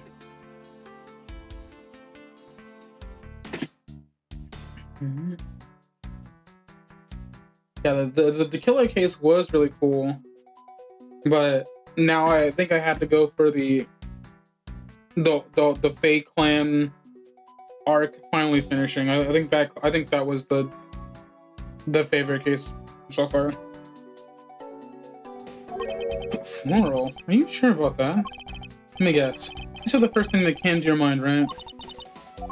Looks like I hit the bullseye.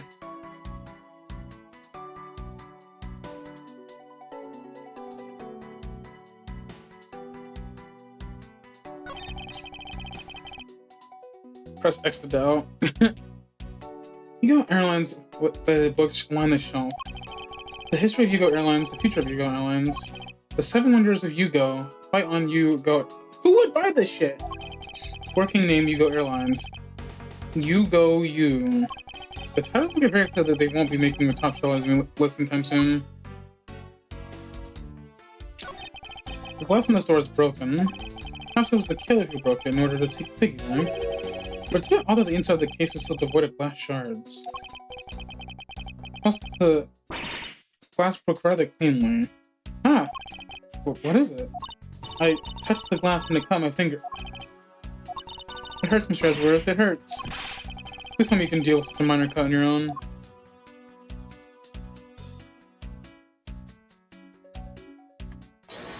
Something is wrong here.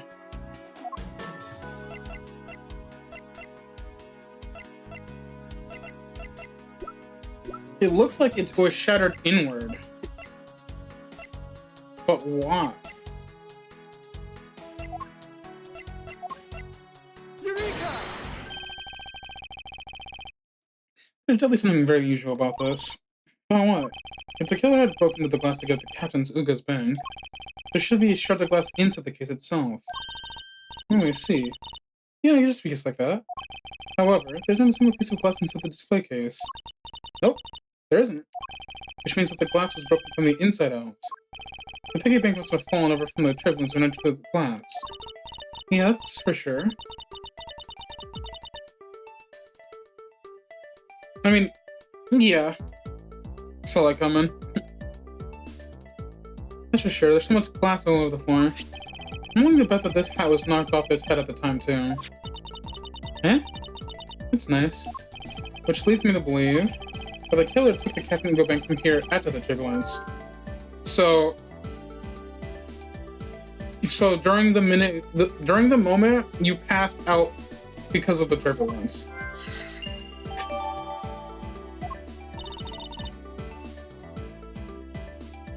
Take your power naps in your own time, Miss Millie, and listen to them talking. Ah. The murder occurred before the turbulence, which rules out this big man as a murder weapon. So you mean the bank's not the real murder weapon? It's a fake. Yes, at this point, it's a very real possibility. What if the killer went on to the try that again. But then, what if the killer went to take Captain Ugo? They broke the glass by accident. The display case is locked, so that's highly unlikely. Yeah, but there's one person who could have. Oh? Who would that be? Is it Rhoda? It's Rhoda, of course. Can I talk today? Nope. I'm, a freak.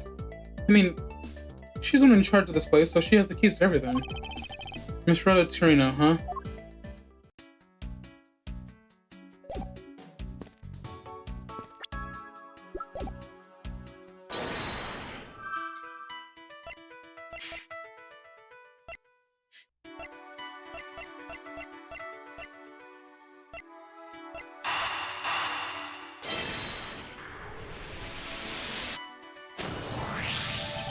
Yes, there's definitely something wrong here. Huh? What's with the sudden yelling? Tell me, Miss Meal. I think there's something strange about the suitcases. Oh, sure, they're totally ooze strange, with the color and such. That's not what I'm talking about. Yeah, pay attention. Ah, you're scaring me, Miss Edgeworth. You don't look scared. Sorry. Ahem. These suitcases are lined up a bit too prim and proper. Yeah, they look a little bit uptight, don't they? But I guess they take after their creator. Again, that's not what I meant, Miss Meal. Did you find it unusual that these cases are the only things undisturbed by the turbulence? Never mind, I'd soon find an answer by inspecting the suitcases myself. Upon closer inspection, they really are quite hideous. I wonder how much Rhoda would have reacted if she heard what you just said. What's wrong? She makes a good point. It'd be wise of me to not watch what I say out loud. What's this? It's probably something not quite right. I see them myself. This one has a stopper. Take that! Yeah, I figured you thought the design was odd too. I never saw the design was... What? Why would you be selling suitcases in an airplane? It's funny, Edgeworth said the same thing.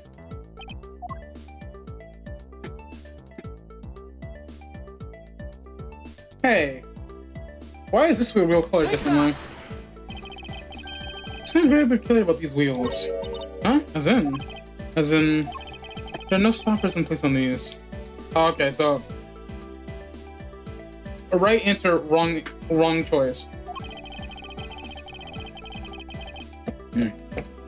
Without stoppers, one would think these turbulence would simply flying. And? And so, it was very likely the suitcase was placed after we hit the turbulence. Let's take a closer look at it, shall we?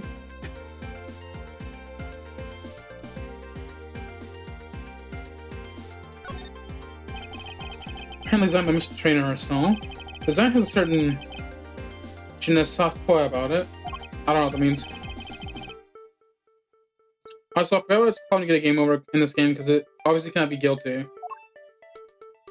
I don't know, it could have been guilty here.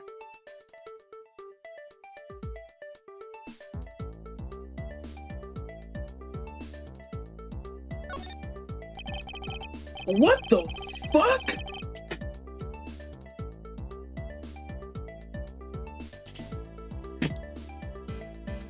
This thing? Worth that much? You gotta be fucked up.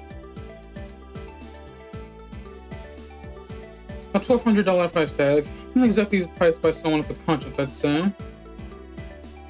You got that fucking right. Should be unlocked. Let's take a look inside. Uh-huh. Yeah, it's soaked with blood. Oh, it's blood. Here's the suitcase. It's a very strongly tied to our murder after all.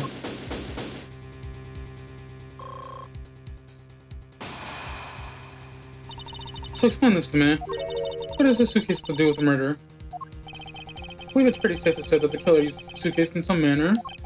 Such as to move something, perhaps. But aren't you just talking about the cloth thing? The lung is too small. A larger item would be needed to move the one I'm thinking of. Could be guilty in the second case. I can see, like, stretch for the first. However, after that, I have no idea. That's fair. Maybe I'll look into it on my own time. Would it be not guilty? The thing I believe the killer used the suitcase to transport is the body. Something like that would fit inside a suitcase that is also covered in blood. Sounds like a dead body, doesn't it?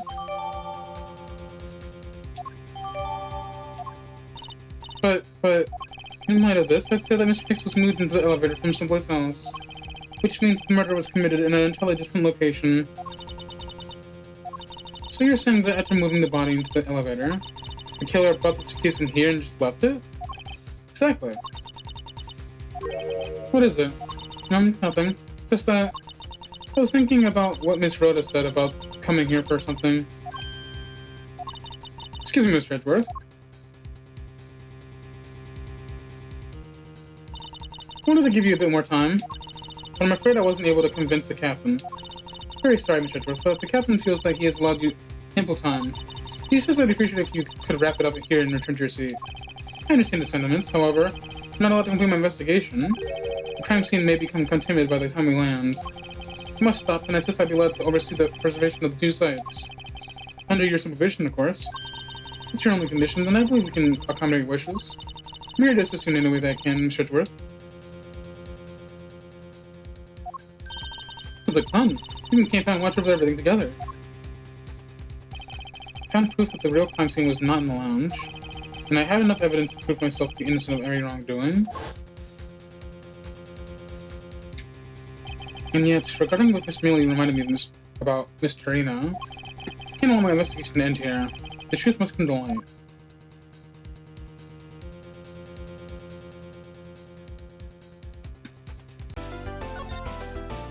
So true. Airport arrival. Someone looks very, very familiar. Frame 1. Once we landed, I'm supposed to let the local police take over, and thanks to Miss Trina and Miss Mealy, I was able to preserve the crime scene. I just can't shake it. I wasn't able to talk with Miss Trina in private, so I'm left wondering, just what was she up to? What did she do she did? There must be a way for me to continue my investigation. I'm expecting you, Miles Edgeworth.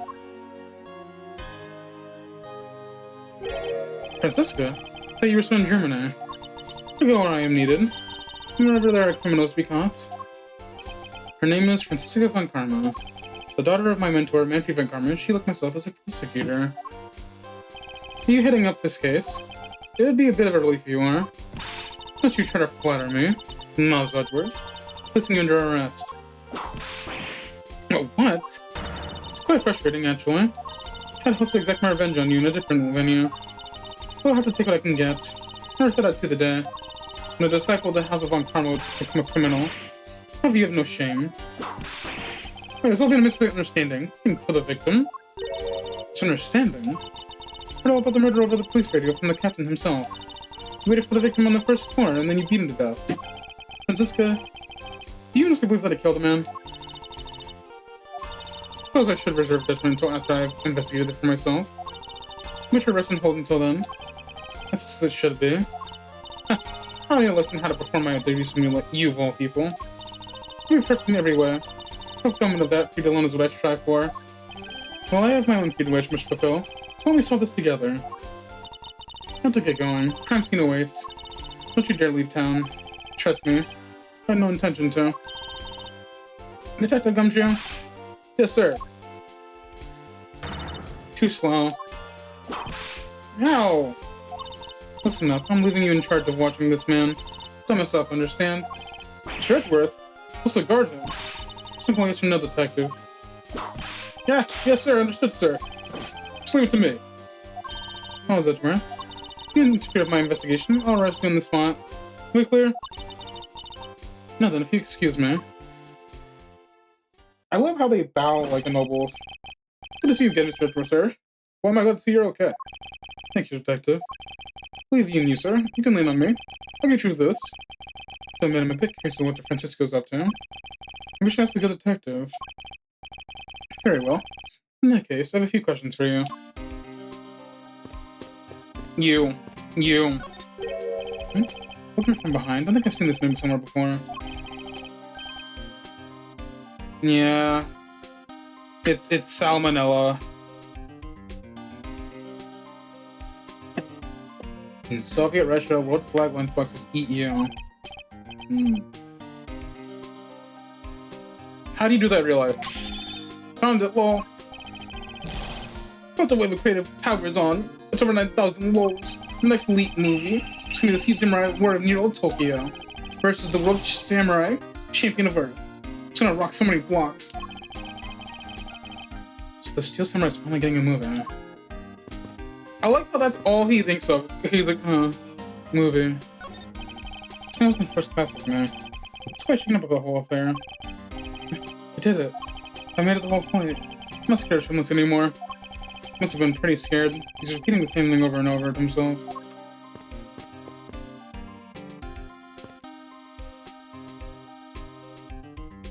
Switch the sound effects, something else on here. A ding, ding, ding, ding, ding, ding, ding.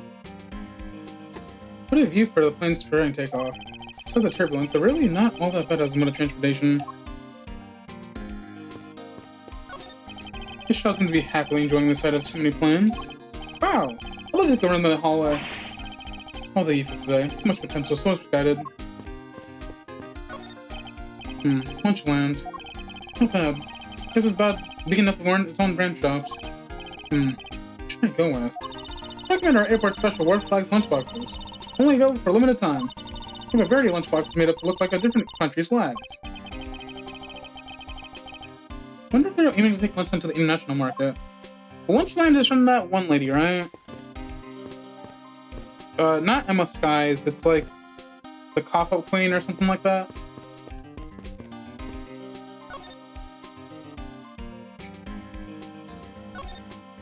So how is that initial investigation going? We just shipped the body off to the coroner's office, and we're taking the statements now, sir. Sounds like Francisca. She was always good at quick response to a case. Says she was a little too quick, sir. Oh? How so? I rushed over as soon as I got word of the affair, sir. But somehow, when I got here, some was already barking out orders at everyone. It's kind of creepy, as though she knew that there had been a murder or something. She can come in advance to wait your flight's arrival. That's sort of odd. She did show up rather quickly, not at the blue. But still don't know why she's here in America. We're still pretending this is America, huh? There must be some backstory to all of this. This one Karma just kind of popped up at the prosecutor's office about a week ago, sir. Something about chasing down leads related to a certain incident. No details? Kind of popped up, so she can't talk about it, even to me, sir. Knowing her, the only type of talking she likes to do is with her whip. Plus, I thought the top secret part was what stopped her from talking to you, Detective. Although, I wonder if her case has anything to do with mine. Anyways, all the info I have, sir. We should find out more as we investigate. Yes, it's high time to resume my investigation. Thinking about talking to the people involved in this case afresh.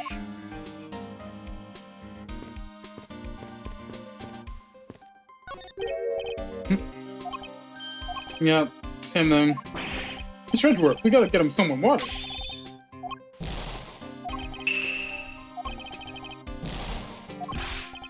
Good thing you're false alarm, right, Mr. Edgeworth? Clearly ignoring me as usual.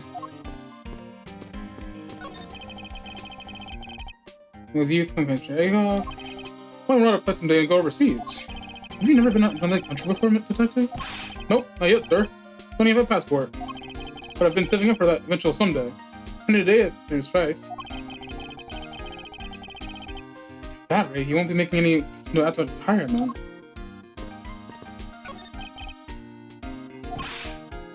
I'm all excited to see these mini planes too. Look at the size of these things. You like planes too, mister? The bounce between the main wings and the tail is really something, huh? Seems this shot does their eyes from a different aspect. Oh, but I got a thing for the ship with the wings too. Hey, mister, it's next to me. It's about that plane's wing. Just thank you, Detective, for leading me out of this conversation. Lunchland. Not bad. Oh, I always wanted to give their steak lunch a try. I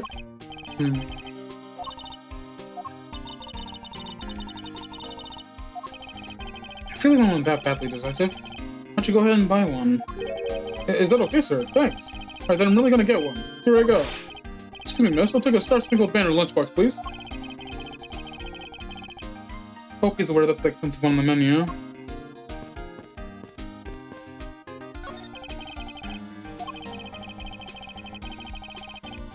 I'd be pretty scared too if I got caught on a murder investigation, sir.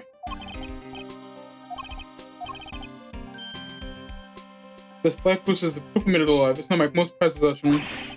You should just take that from the plane. It's okay, Mr. Edgeworth. It's got nothing to do with the murder, at least. Freak.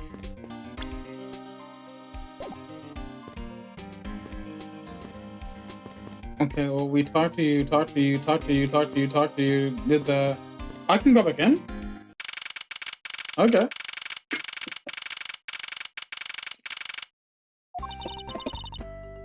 So he must be the captain. Oh, yes, I am. And who might you be?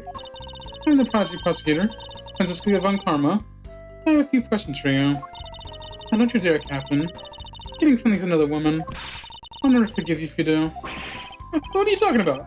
How many eyes for you, my dear Gambit?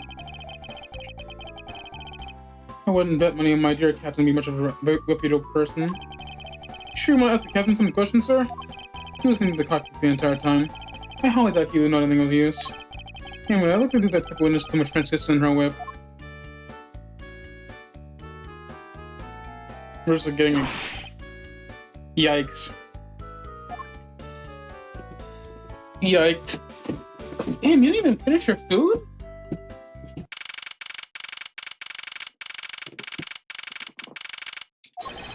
Now see here.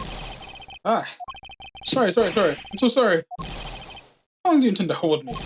It's possible for me to be the criminal. I told you. Mr. LeBlanc. Oh, it's you. Tell this man to stop me from... Tell this man to stop stopping me from going. Time is money. I mean, I have 1 second of wasteful time to spend.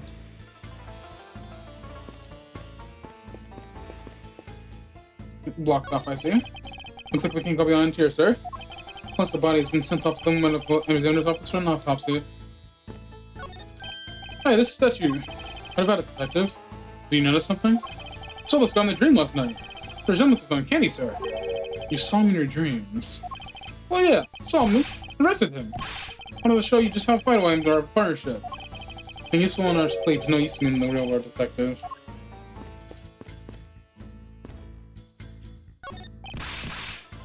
Ah, Mr. Edgeworth, you have to see this chair. It says in honor of Rocker Pal's death. What exactly is the big deal with these Rocker Pals?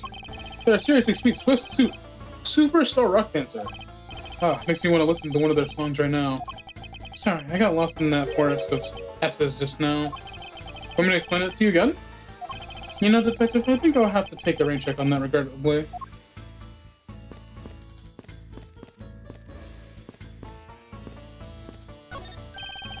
I got a piano that's playing. Hey, you think I can try it out there? I think you would know better than to randomly touch things at a crime scene, detective.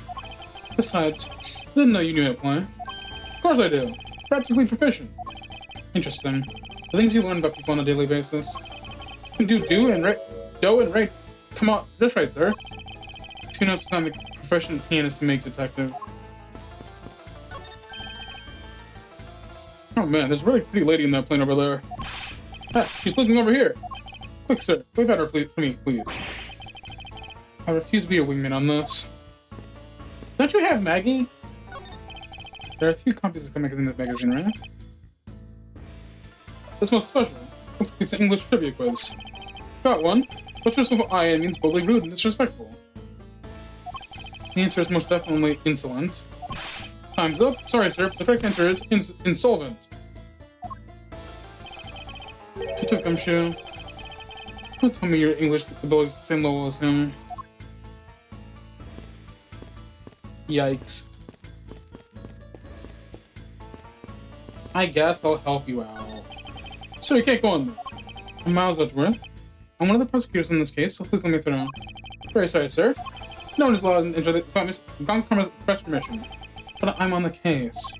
Yes, I understand that, but also I have explicit instructions to not let you through this Miss Van Carmen. Why would you do this to me, Francisco?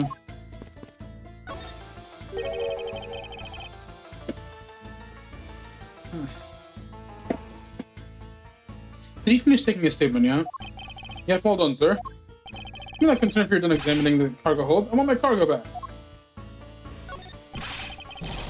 Make a single scratch from my art, you will pay. Alright, sort of works. So LeBlanc is an art dealer, so he's got a bunch of artwork down in the cargo hold, sir. There's practically a mountain of them, large and small. From folk costumes to stone statues, I sell all kinds of arts. Folk costumes? Speaking of which, Mr. LeBlanc's hat. I was kind of looking for that other piece of cloth.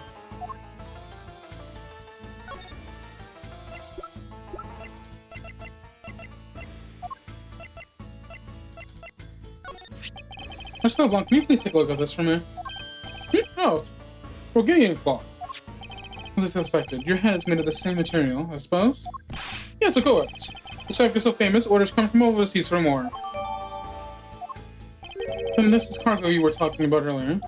No. My cargo is much more gigantic. You, detective, look at how my cargo moved.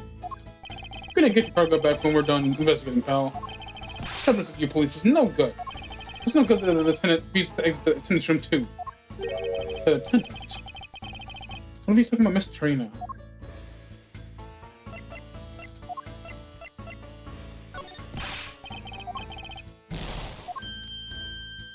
No.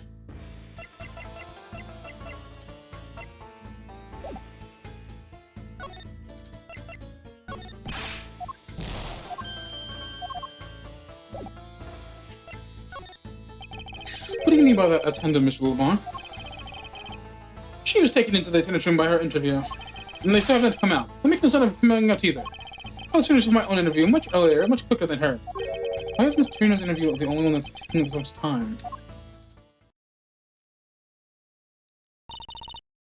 Miles Edgeworth, you were given free rein to examine the plane, weren't you? Yes, I was able to obtain the cooperation of the flight attendants. Speaking of the attendants, I'd like to speak with Miss Trina. I wonder if you might grant me permission to enter the flight attendant's room. Before I do, you still have to clear up a few issues surrounding your own circumstances. I understand. You may have tricked those attendants with your sophisticated talking, but you can't pull the wool over my eyes, Miles Edgeworth. Really now?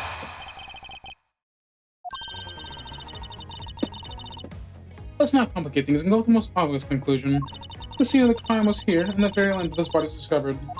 From the time the victim was seen calling for an attendant until his body is found, the only person in this lounge the entire time was you, Miles Edgeworth. This unmistakably makes you the likeliest suspect. The likeliest suspect, Francisca. You have a problem with that? No, but it's not like you'd be such a vague wording. Usually more a bit absolute. I'm simply trying to watch out for you. Or is my kindness too hard for you to comprehend? Thank you, but your leniency is unnecessary. But I will prove my innocence soon enough. If I want to continue my investigation, I'll have to break her line of logic fast.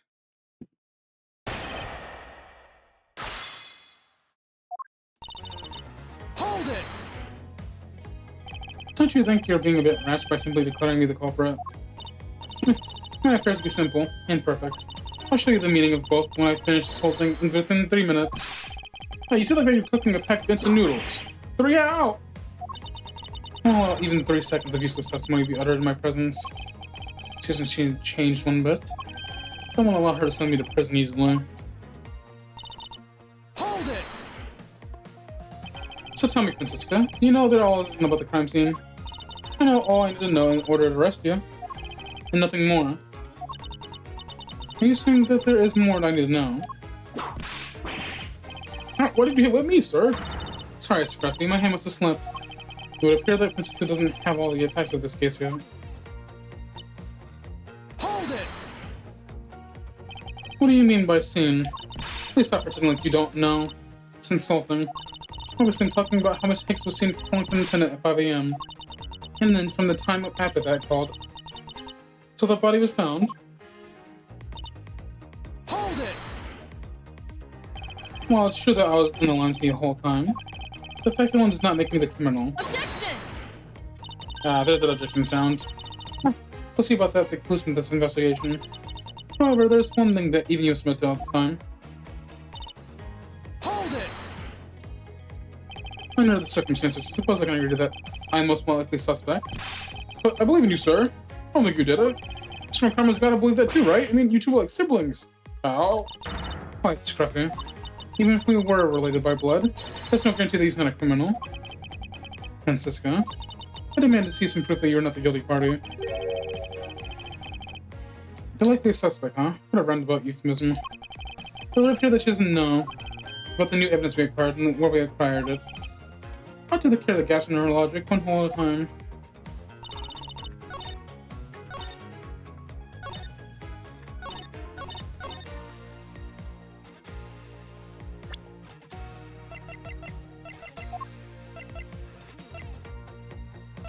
Objection! Not that one.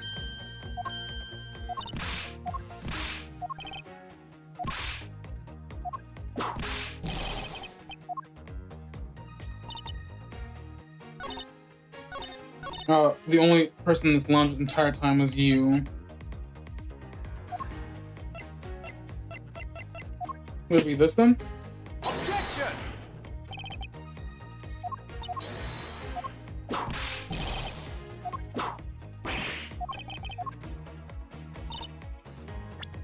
What am I doing wrong here? They said new evidence, so it's one of these, I guess. Is it this one right here? Objection! It's not.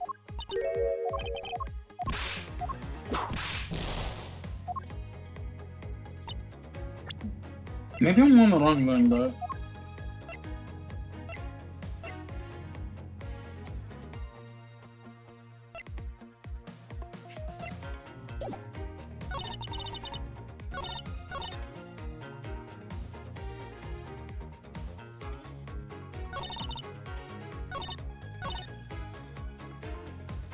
I assume the crime was here. Okay, no, it was this one the entire. I was wrong. Okay, it's this. Objection! Here we go. It appears that you do not have all the information you need after all. What does that mean? What a nice piece of evidence just before I was forced to stop investigating.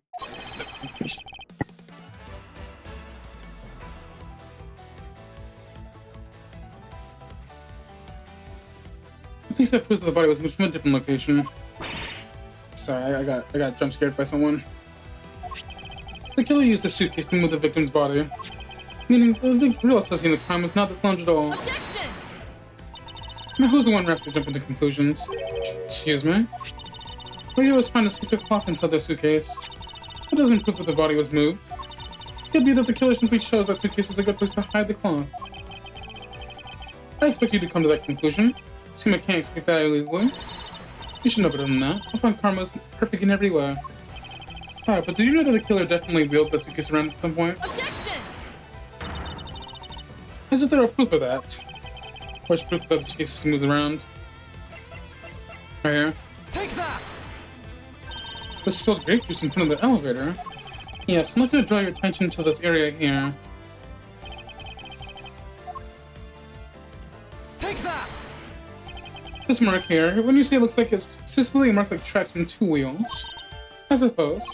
Further, there's also grape juice residue on the wheels from the suitcase. Which means the suitcase containing the victim's body definitely passed through here. I suppose this means the killer did move the victim's body from somewhere else. I'm glad you've come to your senses. Objection! Not so fast. Still, this doesn't put you in the clear, not by a long shot.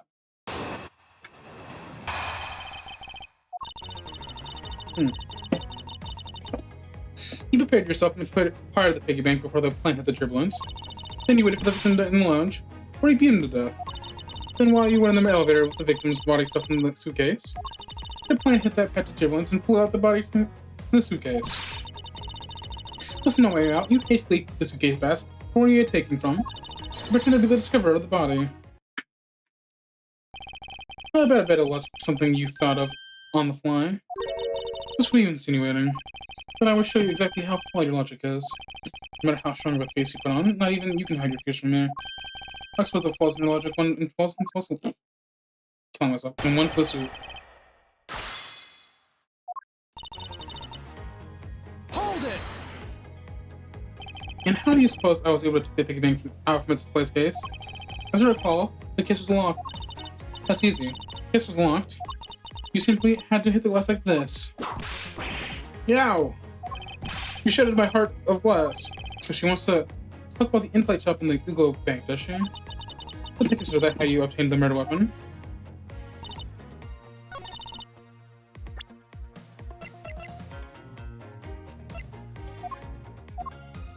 But it was broken inward, though. That doesn't make sense. Hold it! But there weren't any victims floating from the lounge. Thought you'd say that. What? I think I wouldn't have noticed. I think you just found a way to cleverly hide the blood splattered in the lounge by accidentally spilling grape from the top of it. Are you accusing me of tampering with the crime scene now? We'll see, won't we? The forensic scientists are hard at work while we speak. And we propose I did after that. Hold it! So I put the victim's body in the suitcase, and then what was I headed, Francisca? That's pretty obvious. You were bringing it to the first class where you could keep an eye on it. We're talking about this thing, you know. A polyglot disputer ordinary. Annoying brat. Well then, you were intending to leave it inside this elevator. But unfortunately for you, a wrench was thrown in the other planes because... This line of logic is something. Hold it! You've experienced turbulence in a flight before. Of course, many times. You're used to that after a while. The patch we hit was especially rough, and I passed out briefly, but only for a second. Good thing it was only for a sec, sir. And bad if you really blanked out. Yes, indeed. Fortunately, blanking out is exactly what got me into this mess in the first place. It's enough of your idle chatter. I'm not through with you, Miles Edgeworth. Hold it! Huh. If I really were a criminal, do you really think I would be so easily caught? Objection! You are certainly in the middle of being caught right now.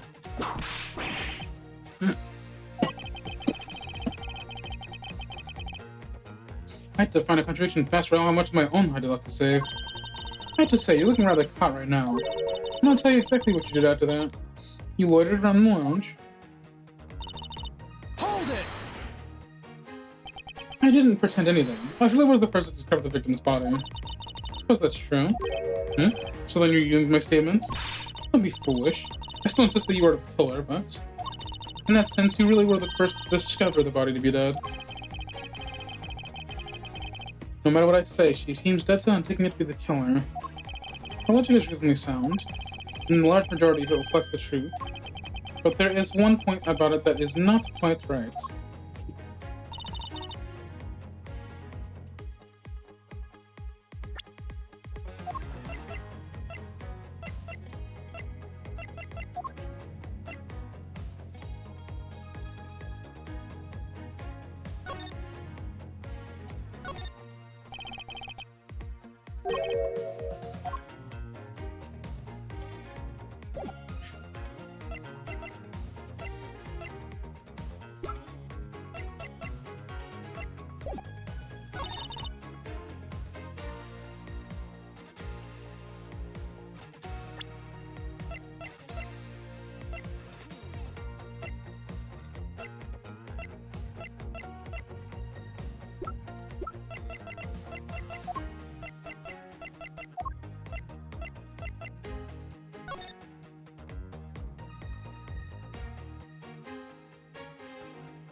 This one's interesting.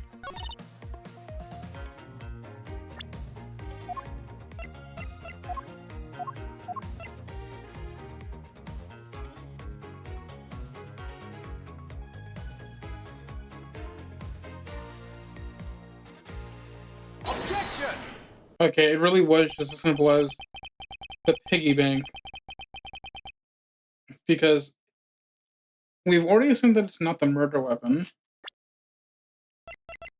And the fact that the glass was broken inward, so that's just wrong. To be commended, your legal progress is certainly something to be feared. Evidence and logic. Those aren't the tools that those who would stand in the courtroom must learn to master. What if there was a fake piece of evidence thrown into the mix? Fake? This is Captain Ugo Piggy Bank. Is such a fake. It is not the real murder weapon. What? The timing when the bank was taken from the shop is important, and it was taken after the turbulence had occurred. But then what about the blood in the bank? What do you make of that? I assume it was added after the murder weapon was when the killer fabricated this weapon. Looking at it this way, the killer basically did 3 things after the turbulence. After exiting the elevator, the killer brought the suitcase to the shop and left it there. Later, the killer proceeded to pick the bank up from off the floor and took it to fabricate a murder by hitting the victim on the head. Finally, the victim's wallet was planted on my personage, in my pocket to be precise. Everything was done so that I would be the friend for the murder of Mr. Ackley Hicks. You there? Yes, ma'am. Other than this piggy bank, was anything else resembling a murder weapon found? I didn't find anything in this lounge or shop to be as one, ma'am. Most of the items that could have been used were broken during the turbulence. The remaining items were also suspected for any trace of blood. I see. Well, Miles Edgeworth, it appears your small tactics are at an end. But it's possible for the hidden be somewhere. For the hidden somewhere, sir. Eek! The criminal had wanted to hide the weapon in a safer place. I think the weapon would have been hidden in the same place as the bloody cloth. Exactly what I was thinking. Because the cloth was hidden inside that suitcase, it seems to me that the killer had not prepared a more secure place to hide the evidence. Which means the real murder weapon is either still in the murderer's personage, or still in the real crime scene. Objection! There's one more possibility, and that would be that piggy bank is in fact the real weapon. But didn't we just... Let me finish. The killer took the bank out from the glass case before the turbulence by opening the lock on the split case door. And it was at the time the glass pane in the door was broken. I say that's a personally reasonable line of reasoning, don't you? Let's see. So that means the killer had the key to this plate case. Francisca, the person you're talking about. Not so fast, I'm not finished. The person I'm also talking about committed another sin. She tricked the captain and granted you permission to conduct your investigation. Yes, it's the sin of lying. Speaking of which, I recall that you wish to speak with her. Yes. Very well, permission granted. But only if I consent your interrogation. We understand each other? I have no intention of interrogating her. But you are welcome to accompany me if you so wish. Miss Torino's in the flight attendant's room. Let's move.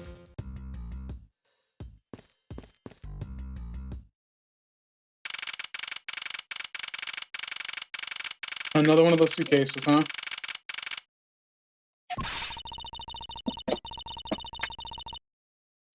So you're the one who poked into this plane without the captain's permission. Even from flight attendant's manual is very unbecoming, you know. What were you hoping to accomplish by doing that? Miss Trina. Ah, Mr. Edgeworth. You're here too. Can you please help us and shed some light on what you did? Why you did what you did? Alright. What's all this junk inside the boxes? There's no rhyme or reason to any of it. That's your lesson found, Mr. Edgeworth. Gold crowns and swords and necklaces. It's like a treasure trove in here, sir. Effectively, these left on the plane place they were carried on to begin with. Something tells me it's time for you to go to send its metal detectors out for repairs. And what are these inside these boxes? Well, those are some souvenirs I bought from in Bourguignon. There's so many, there's even a second box. Oh yes, I found that folk art in the Northern world does great things for my creativity. Those suitcases certainly could have done a whole lot less of your creativity. It's one of those suitcases done by Miss Trina. You can tell it's hardly ever been used with a lack of even a single scratch on it. So these are the attendant lockers, huh? Shall I examine them, sir? Why must men always be so rude? Besides, who exactly gave you permission to search the attendant's lockers? What, detective? Being uncouth enough to look inside a woman's locker without her permission. Yeah, I guess so. Plus, I feel this murderous trap, and since whip are not far behind.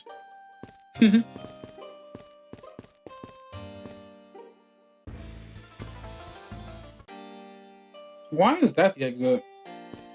And not right here? What exactly is this panel for? That's the emergency control panel for the elevator. We used to stop the elevator on the first floor to keep its door open. Smart. Well, go on, let's hear the troublesome attendant out. In due time. Well, one thing I'd like to ask you. Yes? Do you plan on continuing using that whip for the foreseeable future? Of course. My friend got a mini testimony out of people thanks to it. And probably a whole ton of yelps. Too! I'm willing to bet that the majority of them came from you, detective. It's pretty easy to tell who sleeps in which bunk just by looking. I'm almost certain that the well-cut one up top belongs to Miss Terry now. Ew, this bottom one's a giant mess. You sloven, squalid scoundrel of a man. You dare to scrutinize a woman's bed and invade her privacy. Yow!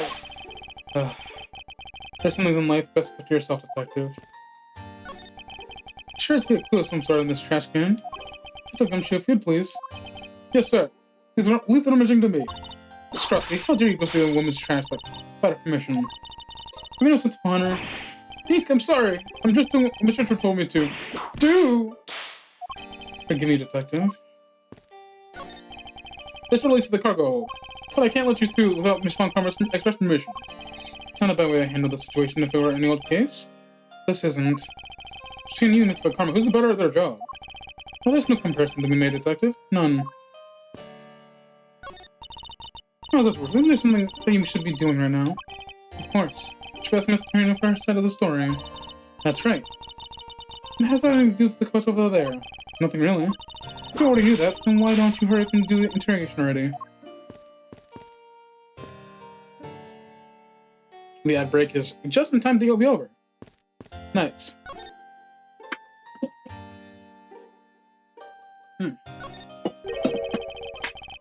Why did you lie about taking the captain's permission like that?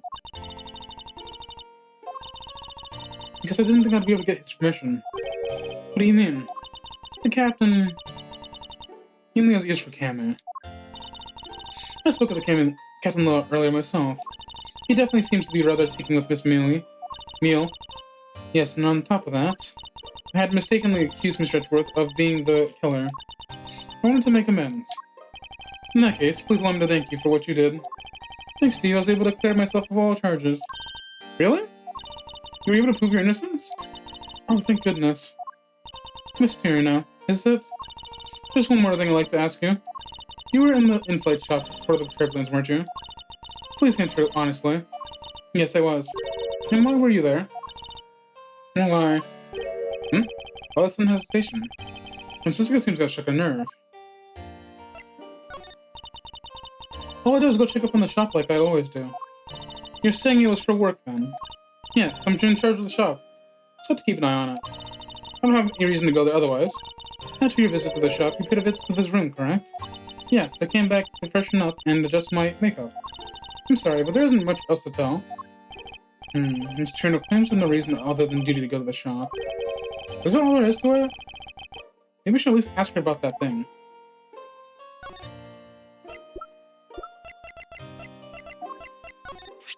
If you could please take a look at this for me, Miss Trina.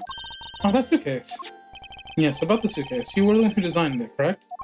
And I think I figured something else out about it. This suitcase is the reason you went to the shop, isn't it? There's something you won't find out eventually, is there?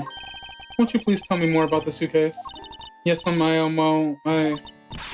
was interested in seeing how the suitcases I had designed were selling. I know that as a service professional I'm not supposed to care, but I really wanted to know. I was glad to see that it was the last one there. The last one there.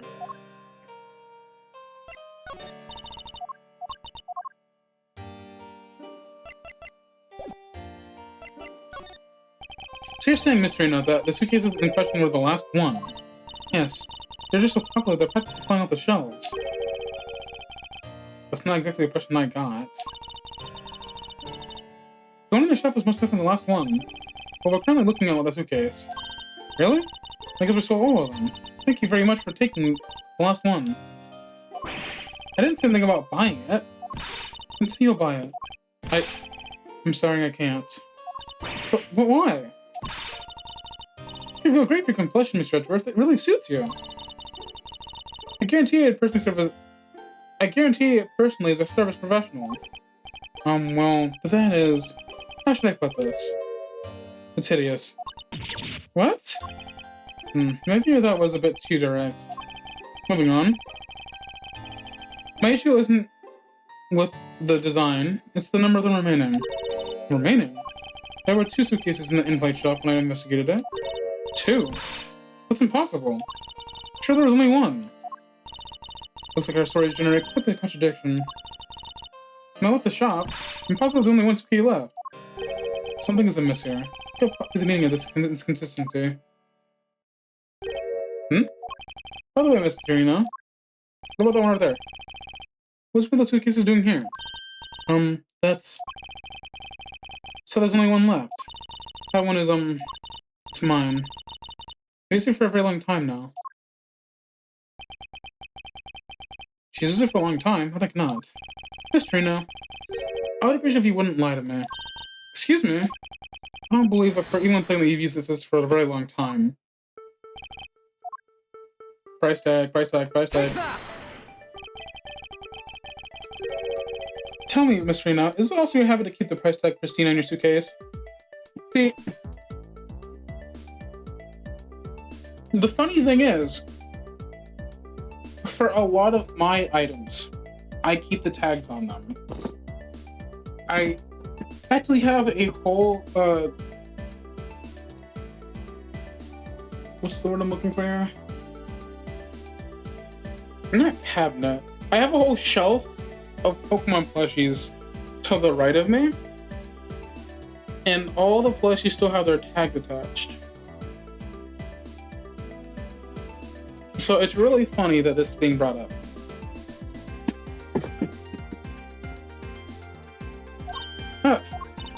What is the meaning of this? Why would you lie about a suitcase? Despite having faith in her design sense, the sales numbers made her cry bitter tears. The truth is becoming increasingly clear to me. Miss Trina, I think I understand. I know what you are trying to hide.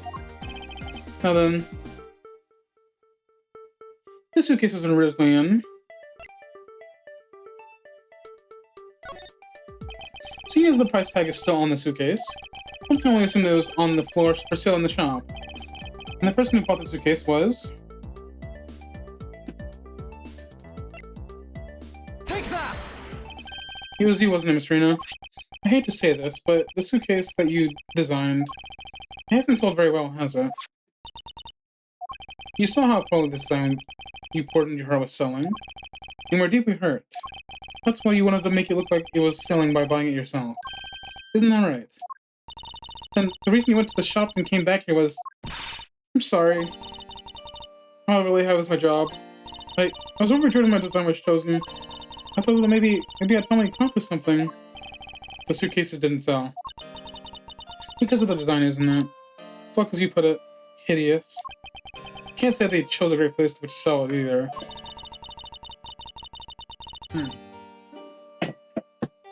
We weren't selling a single one, they were just sitting there collecting dust. I felt so bad seeing them there day in and day out, so I decided to buy one for every flight I worked. Every? You buy one every single time you work a flight? Let's see, so in order to keep your resolution, you went and bought one today as well. Yes, and here's my receipt for that purchase. This receipt is clearly timestamped 540. You know...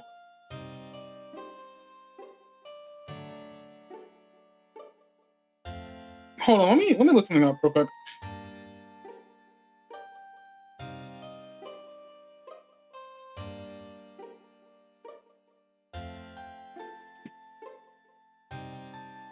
So suitcases normally go for, on the lower end, $50.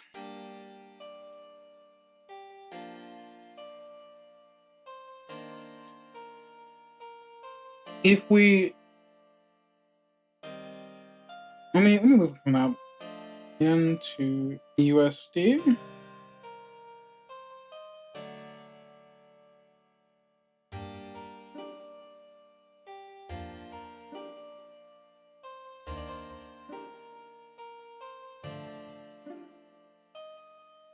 I'm looking at some comparisons here, because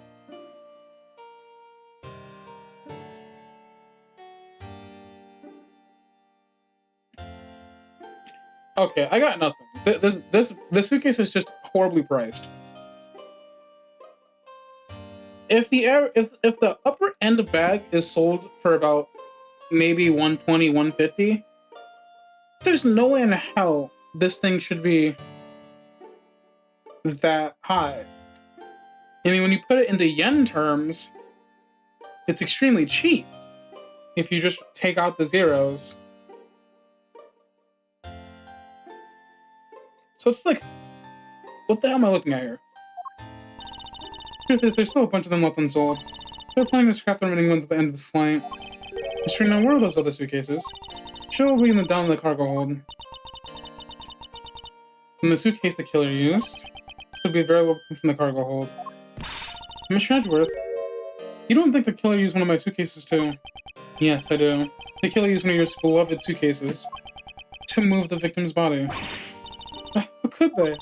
The suitcases are meant to be faithful partners to our passengers on the trips. That's all I ever wish for them to be.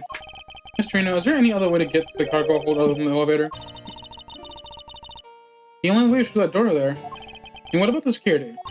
The door has no special lock installed because just to enter this room, you need a special keycard that only crew members can have access to. Which means the culprit is someone who can either enter this room, limiting the passengers, leaving only crew members as potential suspects. I can't believe it. Yes, Francisca? Coming on these wild goose chases, you're disgraced with the Von Karman name. What do you mean by that? The suitcase came from the cargo hold. The fact that one tells me the whole story. Yes, which is why I said the culprit must be the crew member who used the keycard. Miles Edgeworth, you're proposing the killer rode the elevator from the cargo hold, correct? Yes, that's the only realistic possibility.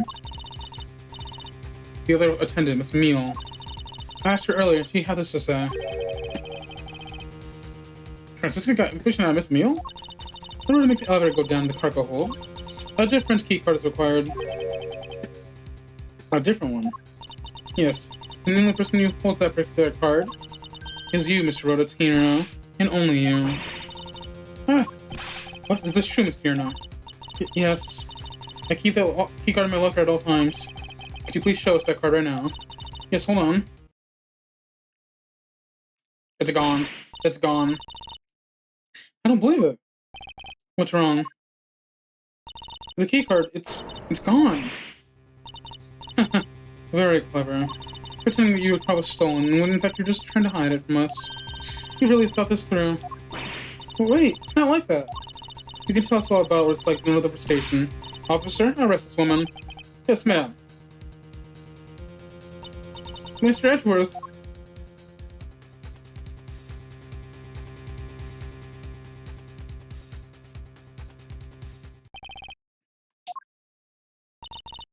What's wrong? There's this belief written all over your face. Francisca, I know that you are leading the investigator on this case. However, hold it. Don't even think about wasting any more of my time. You know the rules as well I do. Evidence speaks louder than words. Even if this isn't a courtroom, the basic tenet still applies. I intend to investigate the cargo hold now. What will you do, Miles Edgeworth? I intend to do likewise.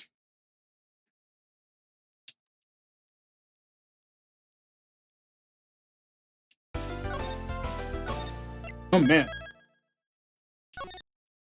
The latter decisive evidence.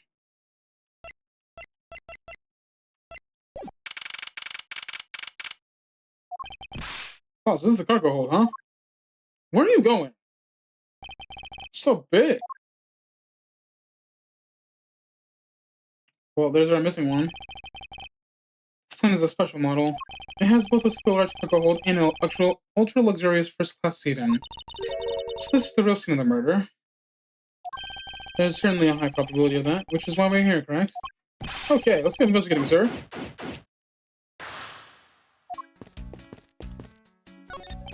Holy suitcases, Mr. Edgeworth. It's like an all-you-can suitcase fair. This must be the spot for the ones they couldn't sell. The ones that company is planning to dispose of after this flight is over. Picture is really cool, don't you think? It practically seems artsy. Oh, why not purchase one then? I'm sure you'll buy you much happiness. You think so? Maybe I will. Let's see here. $1,200. I think I'll pass. Okay, so it is just that pricey. You know what? Okay. I get it. The shop is only reserved for the first class members because business and coach can't leave the areas. They need a special card for that. They've discussed that already. So the only people who can buy this are the people who can afford to get first class. So the price tag is absorbent, but it's there for the rich people in the first place. But in that case, What kind of rich fool would buy this gaudy-ass fucking suitcase? Mr. Chino wonders why they don't sell. You need 2 tops just to buy one. Although, it definitely looks like one is missing. This is brittle substance I'm stepping on. It's a bunch of glass fragments.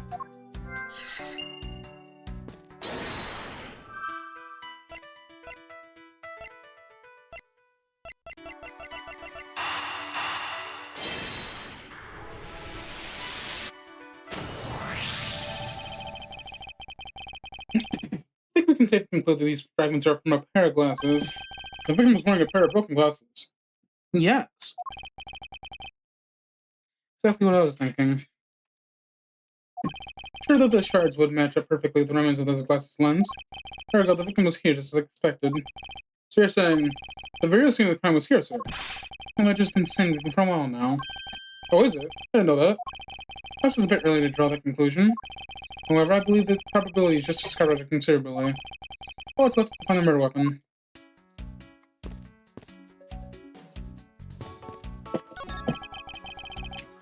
It's a suitcase, pal. Who's the victim checked in, sir? So the suitcase belongs to Mr. Higgs. I don't think he'd mind if you took a closer look. Nothing out of the ordinary here, sir. Wait, file. These photos of Miss Von Carmen, sir. Looks like a profile of Francisco. What? Why would Mr. Hicks have a file on her? You arrived at the scene of the crime before Detective Gambit, correct? And you then immediately began to direct the investigation. It seems to me that you were already here at this temple for something besides this murder. Yes, I was. I've been following a very large, involved, governmental-level international crime. Much too large for one person to go alone. So I decided I should form a joint investigation with Interpol. Interpol is involved. Top secret operation, so I can't really tell you more than I already have.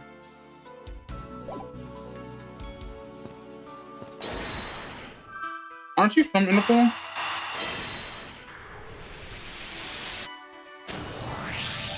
Now, why would Mr. Hicks have documents profiling Francisca? Oh, I know. He's a big fan of Miss Von Carbo, sir. Francisca said she had come to this airport as part of an Interpol investigation. Well, maybe Mr. Hicks had heard she was coming here, and he followed her. Detective, I think it's more likely that Mr. Higgs was, in fact, actually Interpol Agent Hicks. I think Francisco has some explaining to do.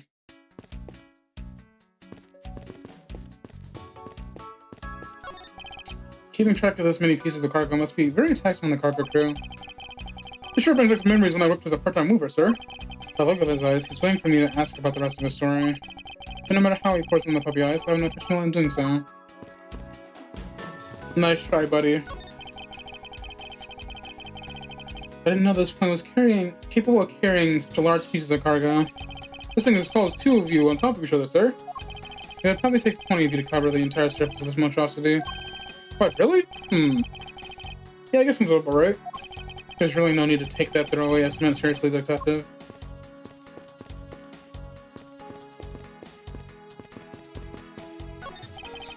Oh, I just love pushing buttons on elevators and crosswalk signals. You should give it a try, sir. Go on, push it. The elevator's currently stopped on the 1st floor, Detective. It can't move.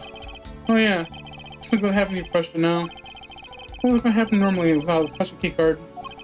Both the doors, the attendance room, and the elevators can control panels. Require a keycard, which makes it impossible for a passenger to come down here. All sorts of boxes are piled up here. This one says flammable, and this one says pharmaceuticals. This one says for exorcism use only. Which kind of operation is actually running? Yeah, actually, what the hell?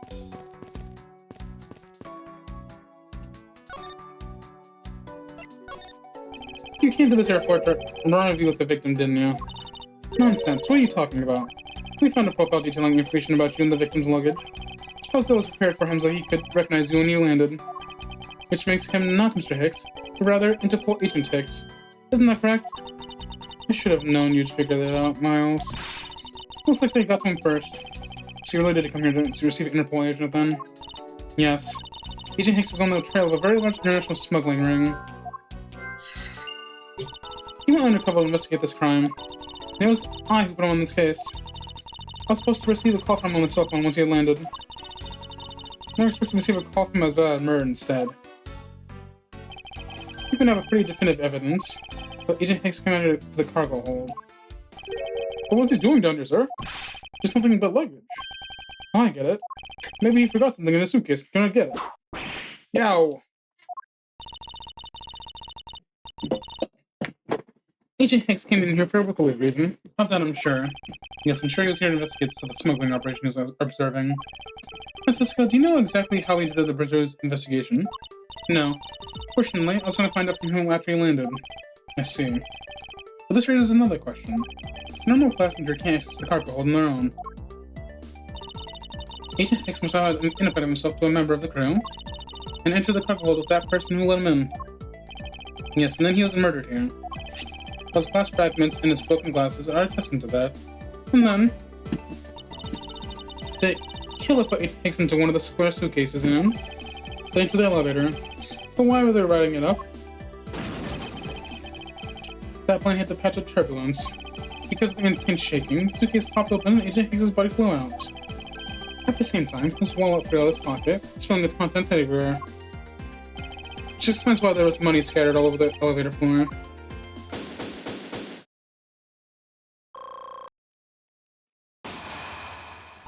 I think it's pretty easy to say who the culprit was at this stage. What? Really, sir?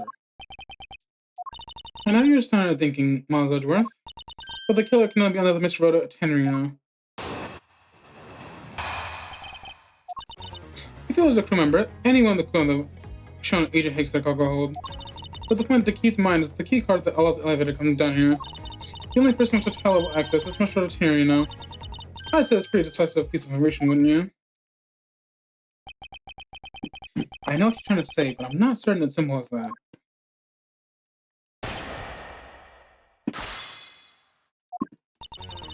Hold it! That might be true, but then it could be anyone, including Miss Mila or even the captain. Don't be a fool. Flying without a pilot in the cockpit is like a horse without a rider, crop in hand. Much like a scruffy over there. He didn't deserve that. Can't disagree on that. Captain Gumshoe does always need a guiding hand. Very well then, what about the other flight attendant, Miss Mila? Ha! I thought you might ask about her. Hold it! But it's highly likely that the keycard was stolen from Miss Torino. Objection! It's unlikely. It's a possibility. Is that possibility the best we can come up with? Can you call yourself a disciple of my father? And yes, well, I don't have any evidence. Be quiet, you're a disgrace. There's more evidence pointing to Miss Rhoda Torino, you know. It's not just a keycard that gives her away. Talking about the murder weapon, the Captain Ugo piggy bank. Yes, she's also the only person with a key to open the display case.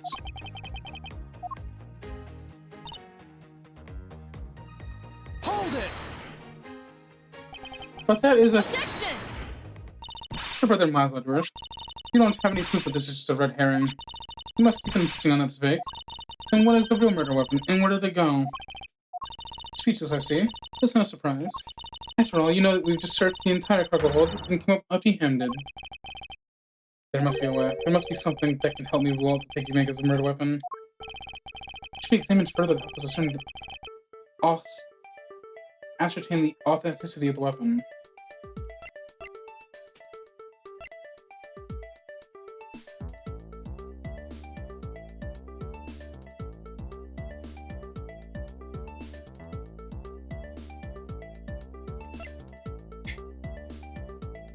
The body can't be examined because it's gone.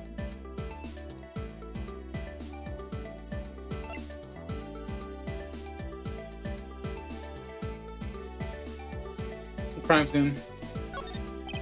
We should examine the crime scene in more detail. Whoever turned the murder weapon searched all the cargo and luggage.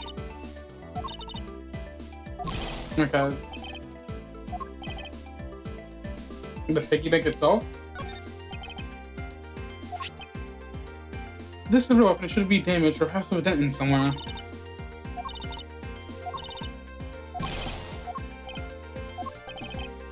But the body is not with us.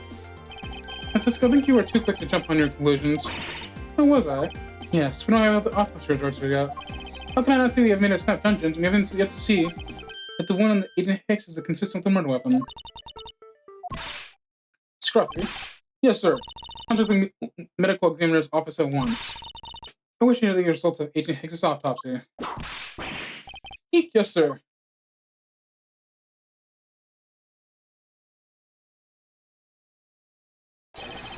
There, a big problem, Mr. Edgeworth, sir.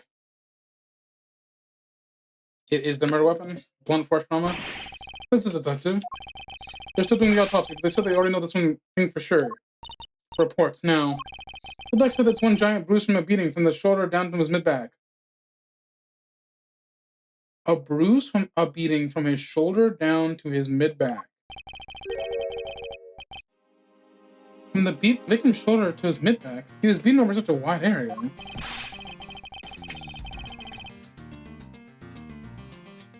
Well, I'd say maybe it's the time the killer had a grudge against Agent Hicks. It was missed his head. The killer went out all in multiple times, sir. Scrappy, what does it have a grudge against Agent Hicks mean? Well, was the wound on the victim's head consistent with the murder weapon, detective? Oh, they said they were still looking into that, sir. You're completely useless. Yow! Sir, I told you already, you can't go down there. No, you remove yourself from my way. What's all that racket? My luggage, my cargo. Never mind, I demand you return them to me. Just investigating the cargo hold. Please understand and have a little patience. So there's no choice. Finally, I think you get. Hey, what are you? You have no choice. Let me use strong force. Ha! You won't get past me. This is. Wait, that's it. So all this whole thing's been about.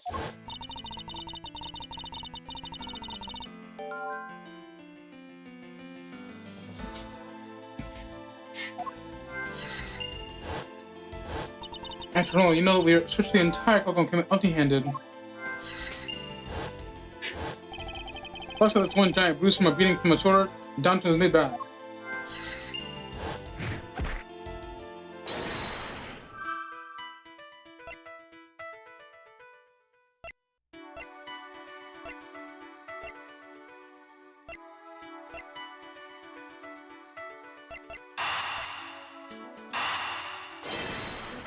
Because there is no murder weapon. He's put. No?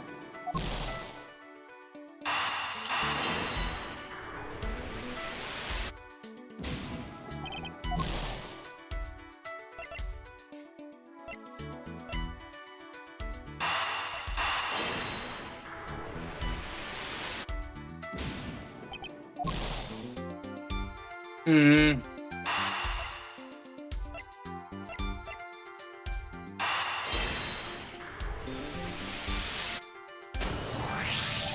Logically, the killer struck the victim many times over, huh? That's why there's such a bruising through the wide area. But is that really the correct conclusion how to draw this from the evidence? The bruises on the shoulder in the middle of his back is one continuous mark, which means suggests a single blow to the back. That's the case, and the piggy bank is too small to cause that. Therefore, the murder must be something far bigger.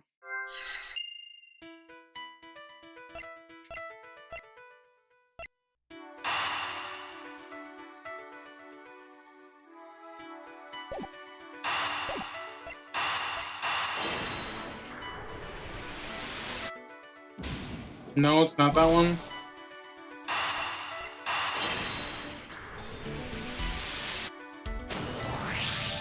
We're looking at a rather large weapon. You'd think it'd stick out. But so far, we haven't found anything that resembles a weapon of any sort. Perhaps it's something we all overlooked from the very beginning. Because normally it's too impossibly big to be taken into consideration. What was it all about? Was he trying to jump his way down here? Francisca. But what? What do you want? I found it, Francisca. I found the real murder weapon.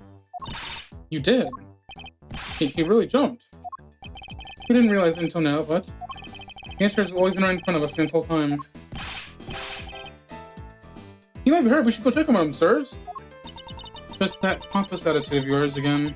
You should learn to drop that habit. It's coming from a prosecutor by habit whipping everyone she comes across. Anyway, if you really are a prosecutor, you'll back yourself up with some evidence. But you aren't listening to me at all, are you?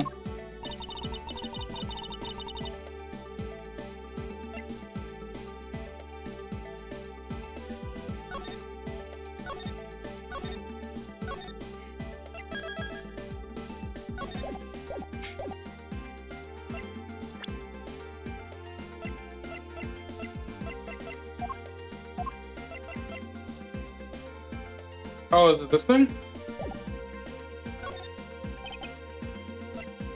Take that! I've concluded this is the open, I suppose. But what is that supposed to mean, you fool?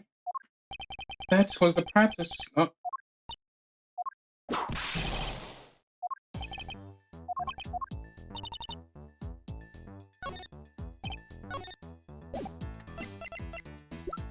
I was wrong. Okay, cool.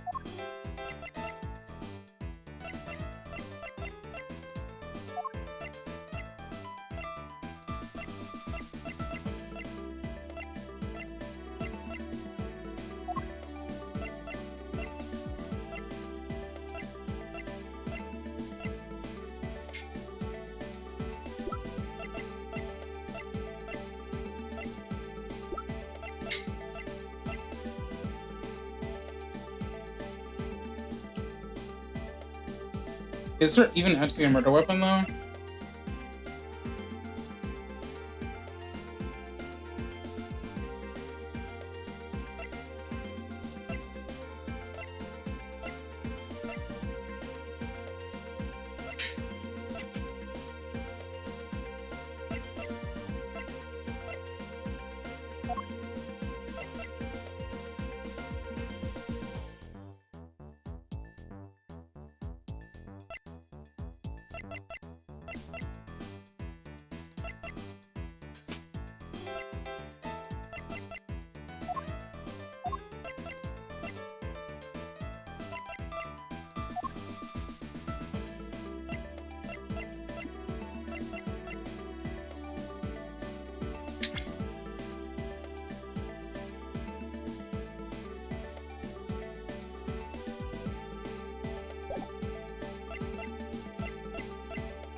Take that! The weapon is the suitcase. You say it with such confidence. I suppose you must have some evidence. Of course. Agent Case was placed into the suitcase alive. And it was while he was in there that he was beaten to the head and back. What would happen if you die from tough now?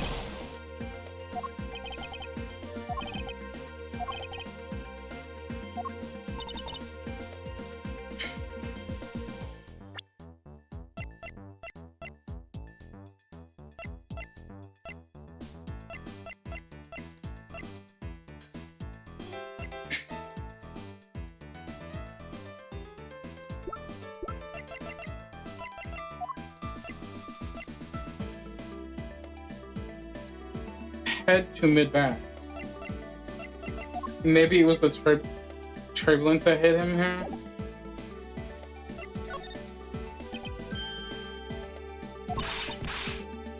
I don't have any evidence. Foolish reasoning for a foolish fool, a foolishly fool meant to fool me. What do you mean if I don't have any evidence to show? Perhaps I should have phrased it as that which could cause the haze dick is incorporeal. Forgive me, but I do believe I have figured out what was the real cause of death. Free fall, yeah. The victim fell from a great height and subsequently died as a result. In other words, the real cause of death is free falling to the ground. That also was death. Yes, this is the only possible possibility. You know, I should have guessed that from the get-go, considering we just watched that entire sequence.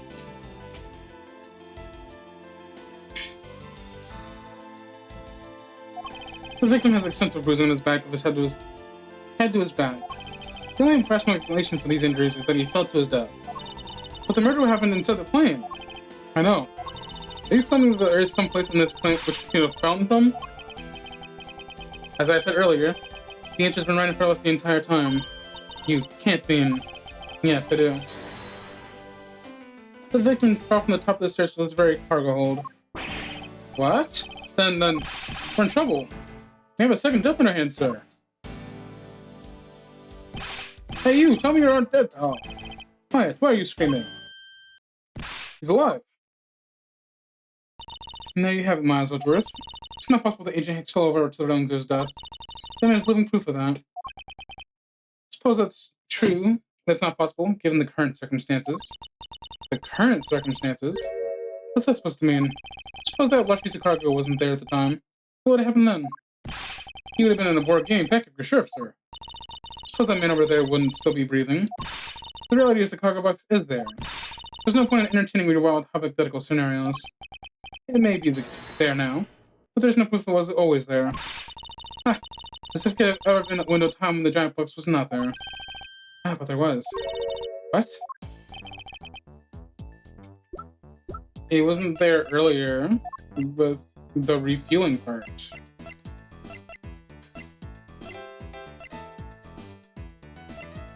Take that!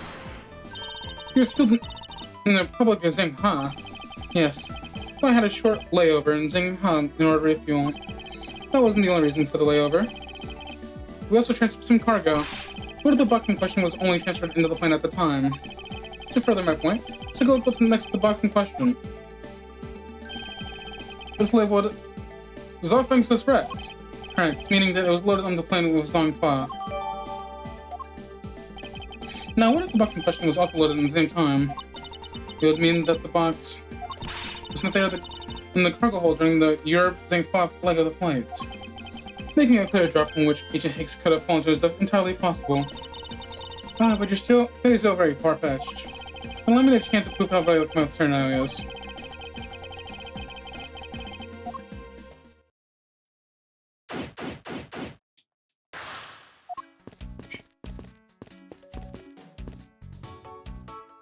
So the problem I have is that my HP is super low.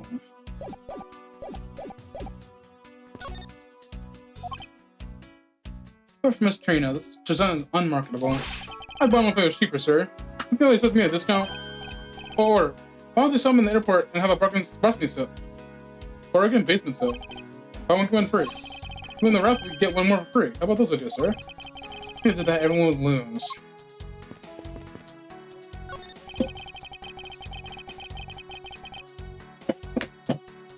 Keeping track of this many pieces in the cargo must be very taxing on the cargo crew. Sure brings like memories when I worked as a part-time mover, sir. But look at his eyes. He's thinking oh, yeah.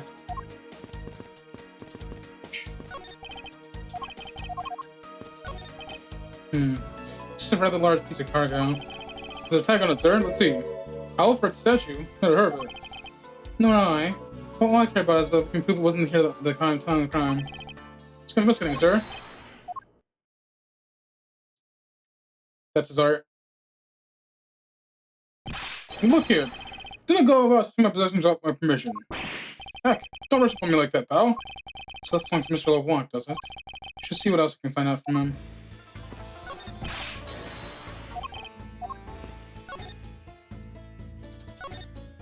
I take it that this large piece of cargo belongs to you, Mr. Blanc? Of course it is mine. I shipped this fine piece of art from Europe. This Alfred statue is worth 10 million cents. No, maybe much, much more. Mr. Blanc's reason for choosing this plane must have been the large cargo hold. 10 million cents. Just you stop trying to calculate how many packets of noodles that makes detective. Darn, how'd you do that? I feel like you keep getting better and better at seeing the right through me every year. So I go with each revolution of the planet on the sun. I had the distinct impression that he continues to manly spin in place. Mr. Edgeworth, so that's 10 million cents. Is that in euros or dollars? Does it really make any difference to our case? Mr. LeBlanc, there's a chance your cargo as it relates to our murder case. I'm wondering if you would allow us to examine it a little bit closer. There's a variable power piece of art, so no, there'll be no touching.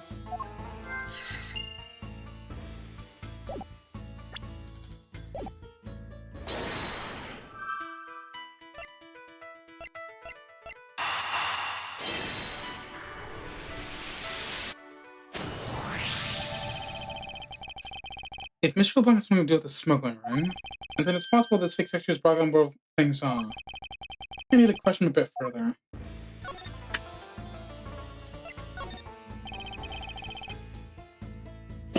About your statue, Mr. Blanc.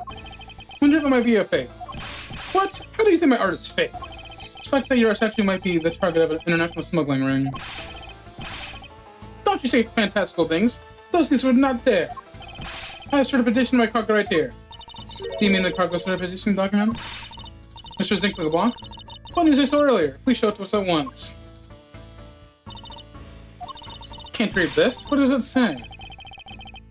Says clean as day, the cargo was put into the plane on Europe. And there you have it, Miles Edgeworth. Too bad for you. This statue was brought on board in Europe. This is the states in the certificate. Oh, that's... Which means that there never was a window of time which the statue wasn't sitting here.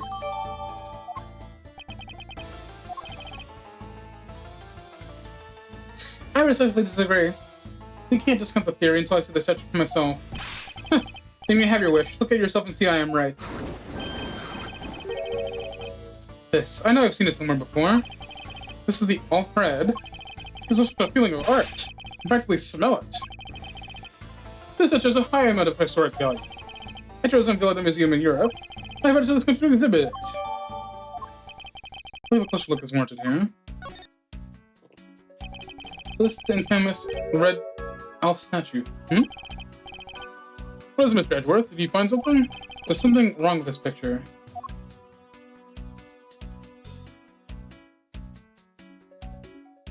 Stain? One of these things worth 2 million cents. Go with Sparkle, sir. You can call it Sparkling Detective. Maybe more along the lines of fully shining.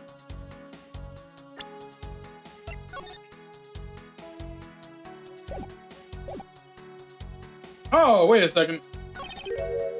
Was this Mr. Summer Gem? For the shade of orange. For a second, I couldn't tell they were jewels. But they're kind of reminding me of the eyes of the stray cat lives near my house. The eyes of this color? Is it possible the statues are fake?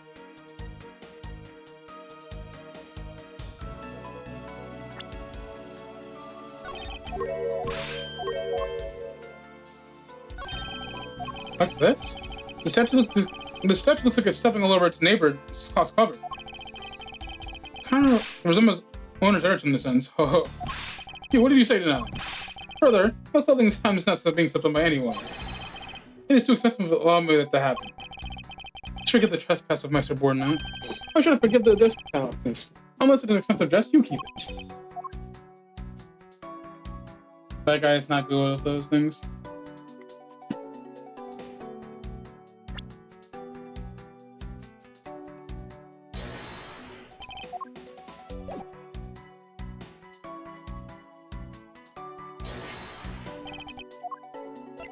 Eureka! Those eyes are awfully orange, don't you think? Yeah, pretty. They remind me of sunsets when I was in grade school, sir. I don't think you've seen what I'm talking about. No, I do. But I really like the color of the sun when it's setting, sir. Ah, the memories. I remember sitting out in the field, spinning with my arms out until I felt ill. I don't care about sunsets. Focus, detective. What color are the eyes in this photo? Huh? Ah, sure, they're red. As I thought, the statue is a fake. Mr. LeBlanc. Well, what do you want? You know I'm a busy man. I'll allow you 2 seconds for your answer. But Alfred, I suppose this is your pride and joy, is it not? This is the biggest trophy in this European trip. You know why I wanted to possess a statue? The trigger that started 17 years ago. Better grab a chair, sir. Sounds like this is going to be a long story. Mr. LeBlanc, I regret to inform you, and you have my heartfelt sympathy, but... What is it? Sympathy? For what? You'll see. Look, you compare the eyes. That large fellow there has very bright and pretty eyes compared to you. I wasn't about the two of us. I meant the eyes of the statue in the front of us on the photo. All of a sudden yellow. Now then. Ugh! This is a photo of the statue on display in the museum in Europe. Ugh! What do you see, Mr. LeBlanc? The statue before us is a fake. A fake? I believe that further examination will be required, now that we have confirmed that this is indeed a fake. There must be some sort of this is brought on board on Zhengfa. Now presents the evidence that resolved the remaining contradiction.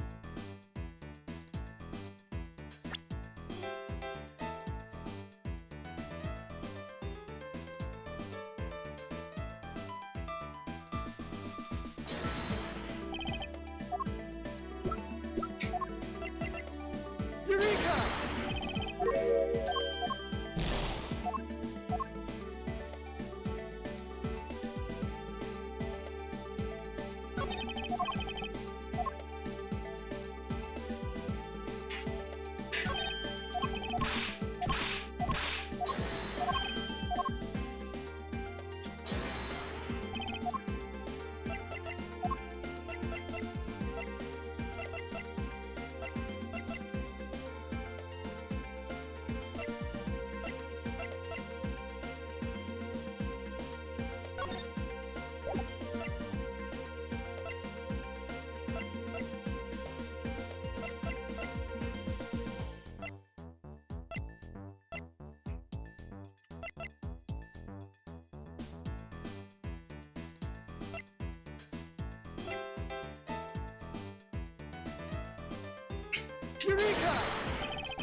What are they trying to get me to do here?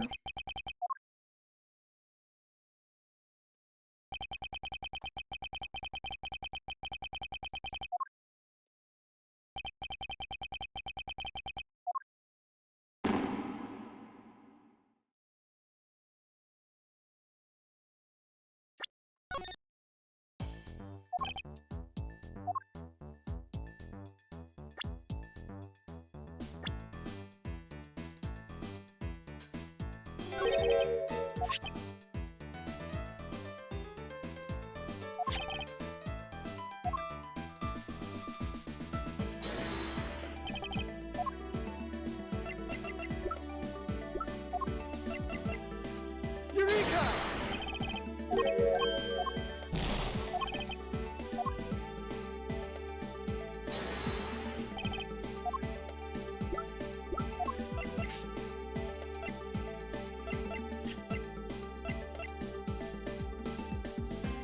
Is it? Eureka!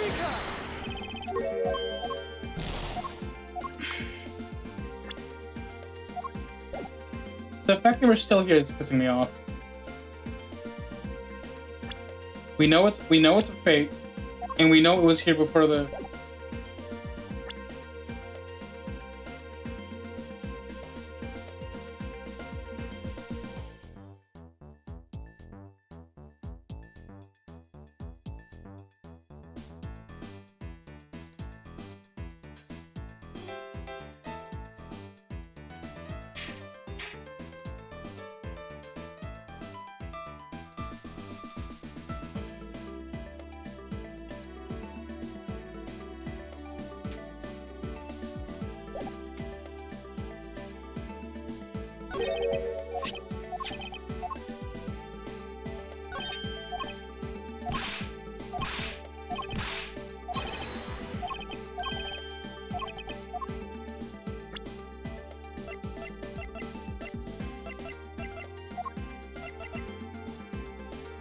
Oh, wrong one.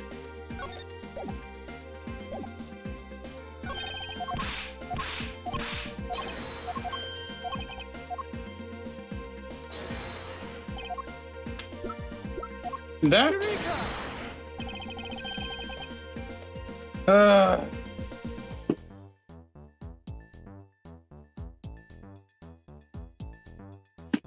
Really contradiction here. What are you going on about? Just a simple case of the cargo cover getting struck with another cargo. Oh, that's not possible. But it is. It shouldn't be this way, but the statue's on top of the cloth. Supposing this neighboring piece of cargo was brought on board the Zingfa, there's no way that any part of it should be wind up under some Chimera, which means that this fake statue was smuggled on board and things are. Then what about the cargo certificate? Let me ask in turn, what about Agent Hicks? Why did he come down here in the middle of the flight? There's only one reason why to see. Secure proof of the smuggling activity on board this plane. So you say, but I don't believe he could do that mid-flight. Could have just waited. We could have easily inspected all the cargo after the plane landed. That may be true, or we have it backwards, Francisca. Sure, again, Hitz could have waited until after the plane landed. But he had reasons for coming down to this cargo hold. Suppose he had found the fake airport. It would have been after the swap had occurred. At that time, the suspicion would naturally fall into the statue's owner, who would have had no way to prove that the statue was switched without his knowledge. Which means there is someone involved who is forging or modifying cargo certificates.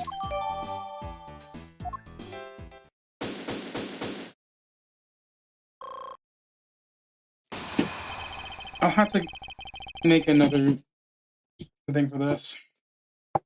Because the victim knew the real version was going to get nabbed, huh? Yes. While his photo can be seen as nothing more than a simple souvenir, it was in fact taken to be used as a reference to the document later on. Next, Agent Hicks had the secure proof that the smuggling had taken place. He had in here to take a picture of the cargo hold, a rather empty one at that, right before the fake got loaded on board. A photo of the hold missing a valid piece of cargo that would be proof enough. After that, all he had to do was hold the Zhengfa cargo crew and arrest the smuggler.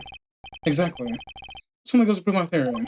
The statue was not in the cargo hold during the Europe Zhengfa leg of the trip. There would have been enough height from which the agent could have fallen to his death. Officer, move the statue immediately. I want a thorough examination of the floor underneath, now. Mr. McCartman, I'm ready for my findings. Come on. Quickly offered to set you out of the way. We tested the area on the luminol and there were a reaction. See, there's a reaction to the luminol. Indication there's blood in that spot. Can we stop looking at it now, sirs? It would seem that my deductions were correct after all. I suppose it would appear that way. Culprit cleaned the blood well. How do you think the killer did that?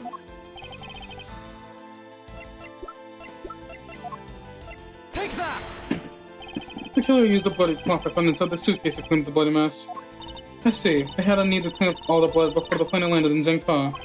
Yes, because otherwise the car crew would have discovered it during the layover. So you guys are saying the murder happened before the plane landed in Zhengfa? There's no other conceivable timeline for the events of murder. That is true, unless there's a certain person suspected out. The person occurred before we landed in Zhengfa, and this becomes the highly suspect. Recall Miss Mila's testimony about Agent Hicks in regard to what we departed Zhengfa. Saw Miss Hicks in this CN5M, you know. She claims Agent Hicks was alive at the time of the service calls, but it totally contradicts the facts, sir. But why would she lie about something like that? I think the only person who can answer that is Miss Mila herself.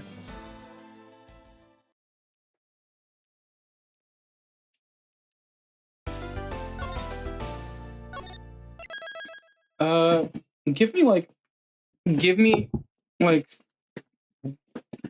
a minute. I'll be right back.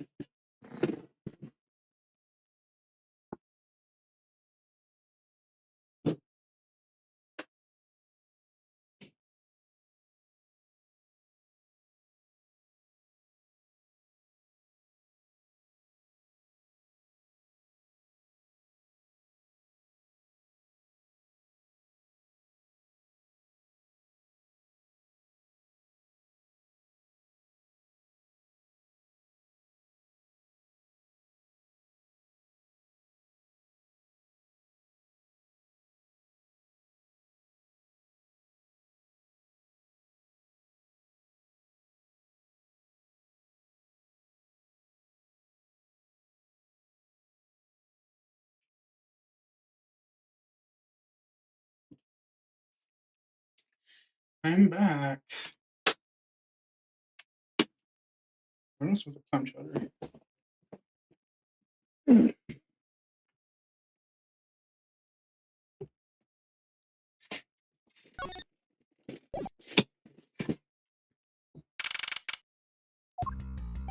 Miss Mill. Miss Mill. Huh? Do you recall what you said earlier about when you answered some service calls as we were from Vengza? Huh? You said that Miss Hicks was sitting in the seat at the time. However, that's simply not possible. Because Miss Hicks was dead long before we ever touched on Zhengfa. Huh? Miss Cammy Meal. Maybe I didn't see what I thought I did. No one could make mistakes so large, Miss Meal. But I do make that boo-boo all the time. This is going nowhere. There must be a better way of resolving this contradiction. Very well, Miss Mule, if you please, tell me what your alibi during this time span. Just before we were landed at 3 AM and 6 AM, and the body was found. Are you telling me that I'm gonna be a suspect, Mr. Edgeworth?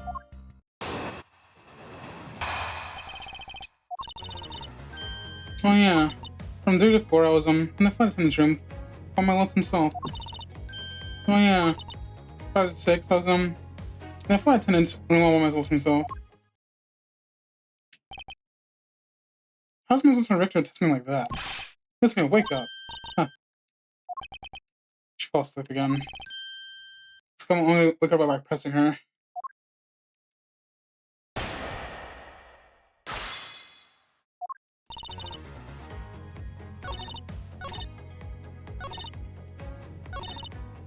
I'm not getting out of these ones, so ignore it.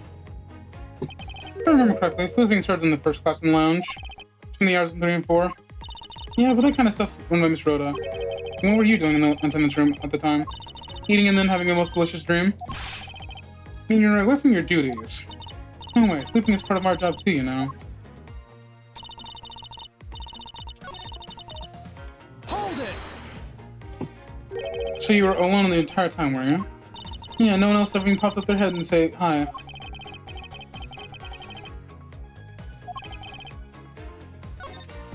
Miss Millie, there's a clear contradiction admitted in your testimony.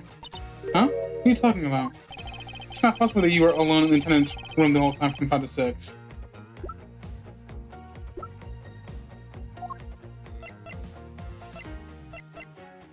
Take that! I wonder if you can be so kind to take a look at this receipt, Miss Meal. Huh? Receipt? For what? It's for the suitcase Miss Turner bought. Now, if I may direct your attention to the timestamp, as you can see, it clearly says 5:40 a.m. Miss Turner. Yes? Huh? Why is the killer here? I thought you have her locked up by now. I requested that she be present as well as witness, that we may straighten out your complex lie. Now then, Miss Turner, between the hours of 5 and 6 a.m., you took a trip from first class down to the first floor in the plate shop, correct? Yes, I went to the shop to buy a suitcase, after which I went straight to the attendant's room to drop it off. And did you see Miss Meal there at the time? No. So, Miss Meal, where were you really between the hours of 5 and 6 a.m.? Miss Cammy Meal. Huh? The bathroom? I'll be the one to ask the questions here. Yeah, maybe that's it. Probably just missed her. Not your calls, you know? You take me for a fool. It's a little convenient to be true. It's the truth. Cross my heart. I don't have enough close to counter-argue at this stage. You don't believe me, do you? Well, please, won't you give me a chance to and hear me out? Look, I know you're expecting me because I'm one of the crew. But you think then maybe she's like Miss Rhoda too. She's the one in charge of the elevator key card in the shop, you know? Yes, me, that makes her super suspicious. Yeah. Let's leave Miss Turner out of the conversation. You are under supervision now. I don't get it. Why are you coming from Miss Rhoda all of a sudden? Oh, now I get it. Maybe you got your eye on Miss Rhoda. Of course, King and I can't very well let her escape, can I? Never mind. You wanna know something? Miss Rhoda actually kind of... I have absolutely no interest in people who can't appreciate my sense of design. That's not for the Summatory talk. Well, I'm gonna wait for the ad break. I'm gonna wait for the ad break to end, and then we'll continue.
I'm back. Let's do this. Hold it! No, it's not the only reason for expecting you. Your statements regarding this case tend to be a bunch of lies. I would say it wasn't intended. You wouldn't suspect me then, would you? Yes, I suppose that's true enough. Hold it! She's already being detained for further questioning, or have you already forgotten? Oh yeah, I forgot. Cammy, don't forget me, you suspect me too. Sorry, I can't help it. I mean, other than you, there's no one else who could have done it. I can't believe you would think that. I mean, me, a killer. Miss Mila, what do you mean just now about no one else could have done it? Hold it! And what are you in charge of, Miss Mila? Take care of the attendance room. That doesn't count. Well, but I spent so much time in there, it might as well be my responsibility. Mr. Edgeworth, Cammy's very talented in languages, so she assists passengers who may not speak English, especially those who speak boring Iranian. She's the only one in this flight who's fluent. Well, you mean that kind of one am I in charge of? Why didn't you just say so in the first place? What could I have meant? I'm really good at Borganian. Just learn in Borganian. Then I suppose you're in charge of processing documents in Borganian? Yeah, I take care of anything that has to do with Borganian. Very interesting.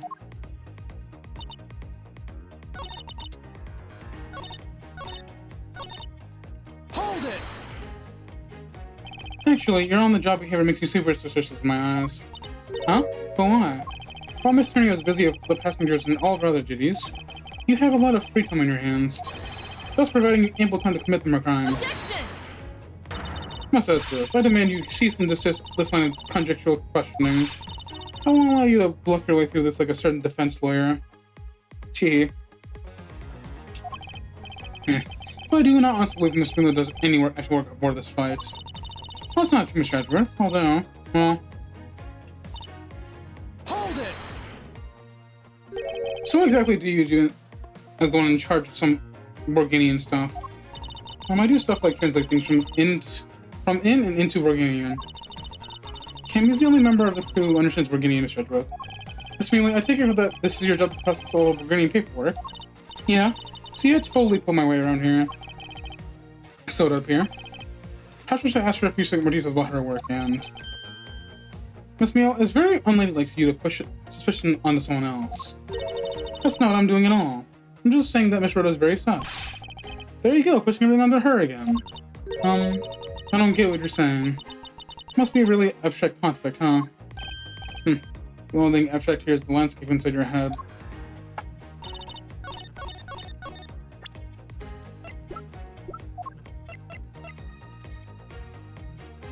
Objection!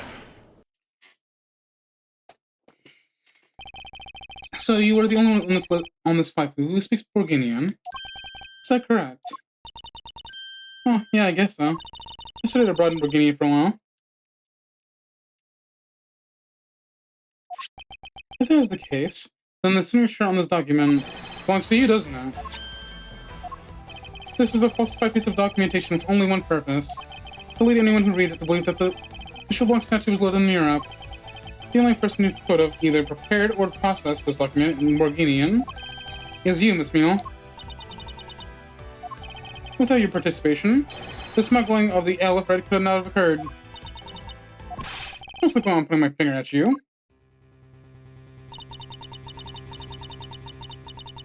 Oh, I wouldn't dream of falling asleep on you, Mr. Edgeworth. This is exactly as you said.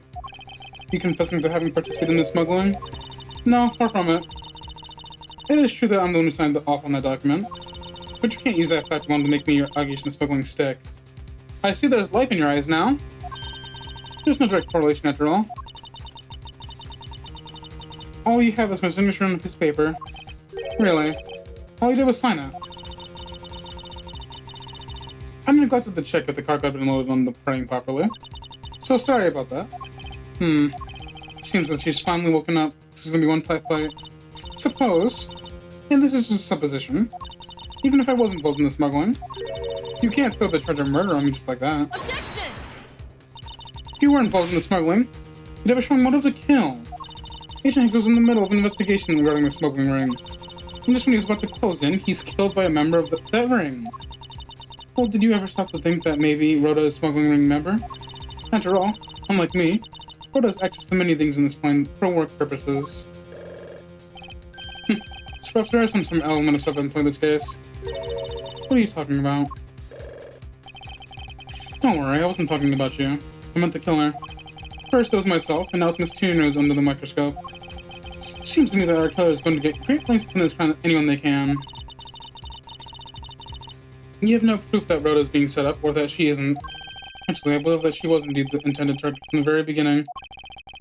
I believe the plan was to push all the blame for the crime under her. And this evidence will prove my suspicions. This proves that the killer was at the frame Miss Turner from the very beginning.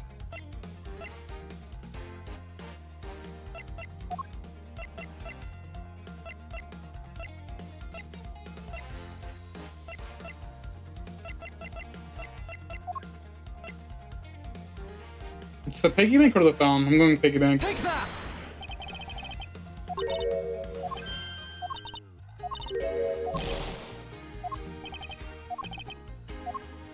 It's the phone. It's unaccounted for, yeah. Take that! No, it's not? What am I looking wrong here?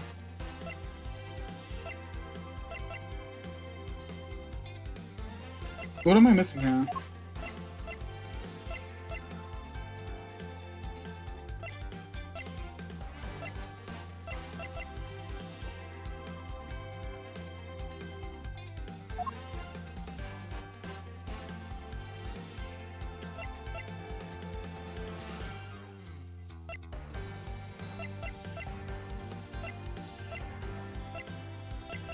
She was the first person to see it. Take that! What are you talking about?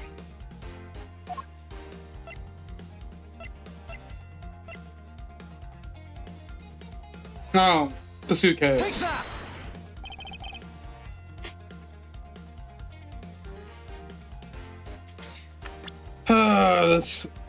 This case. Killer could have chosen head and body anywhere, yet they chose the suitcase. Why is that? Perhaps doesn't move the body from the lower deck from the first floor. However, why go through the trouble to do so?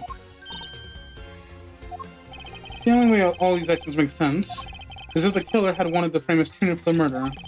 Miss Turner buys a suitcase on every place she works without fail, but should her suitcase be switched with the one containing the victim's body, that would put her in a very tight spot. Fortunately for the killer, the turbulence put an end to that plan. There wasn't enough time to put the body back in the suitcase. Ergo, they made the deal with whatever was at hand and adapted to the plan. And tried to frame me that way unconscious on the floor from the turbulence. The killer went to hide the suitcase in the in-flight shop, and brought the piggy bank back to the elevator in order to fabricate a false weapon. A lot of work for a police endeavor, wouldn't you agree? Sounds like the killer had a tough time too, huh? I mean, why did the killer need to frame someone that badly anyway? It is because of the special circumstances surrounding this particular case.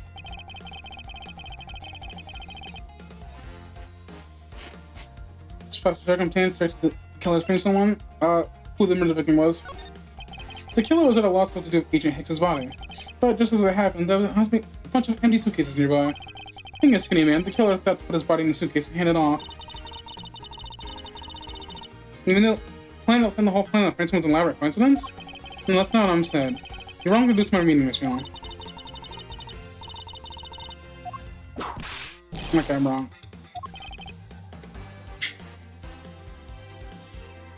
Oh, the murder took place. The special circumstance is similar to the murder took place on a mid-plane flight. No matter which country, customs is quite strict in this day and age. So no matter what you do, the chances of the body will be found is very high. Therefore, there is no choice but to either frame Miss Trina or myself. In other words, the one who fits within the boundaries of the criminal's movements is not Miss Trina or myself, but you, Miss Chamomile. Only you and you alone can be the killer. Yeah, and... Are you done already? I was about to fall asleep again. Anyway, let's be honest here. You don't have anything other than a whole lot of circumstantial evidence. Ugh. I can see the outline of how the murder occurred. We have no definitive evidence. And isn't there a piece of evidence that's still unaccounted for? Something I still can't fit in the big picture? Yes, the phone! I don't have any actual evidence. I thought not. But that doesn't because it went missing and still is. Missing? What do you mean by that? The complex puzzle that is the case, there's one piece that kept getting stuck on. And that is the victim's cell phone. Francisca, you were waiting for the airport for a phone call from the Agent Hicks cell phone. Or at least that's what you were told me. That's right. But Agent Hicks' cell phone could not be found at this crime scene. You mean the killer took the phone with him? Precisely. I suspect if we were to find that phone, it would lead us straight to the killer. Come on, get serious. If the victim fell to his death from the height, won't his phone break as well? We won't know that until we try a little experiment, will we? Francisca, I'd like to be for your assistance. You know the victim's phone number, do you not? Of course I do.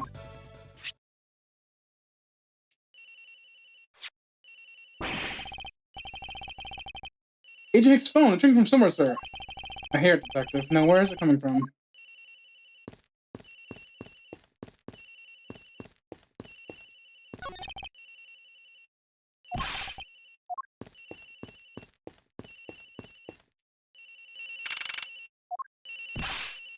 The ringing coming from somewhere in here, sir.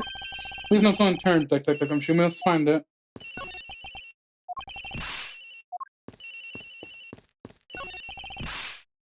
The ringing's coming in here, sir. Coming here, sir. What? No, it can't be. This has got to be the victim's cell phone. Just whose locker is this, sir? It's missed 10 years. What?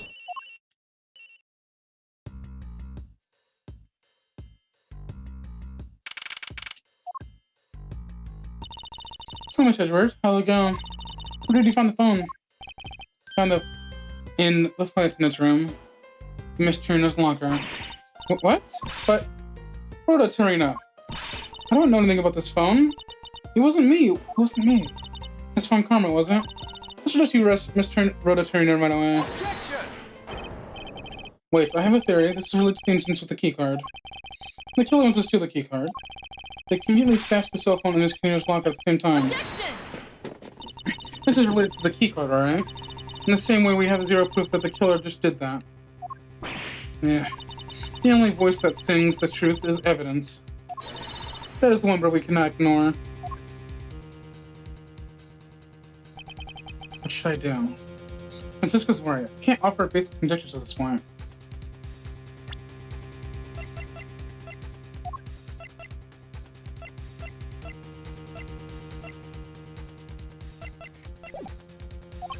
Alright then. Why did the culprit take the cell phone from Agent Hicks? Must have something very incriminating in or on it. Hold it!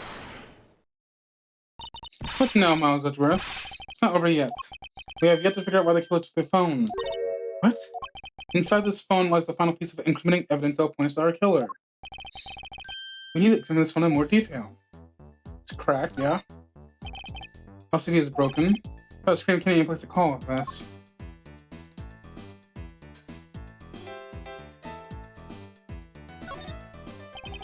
Must be the switch that opens the phone.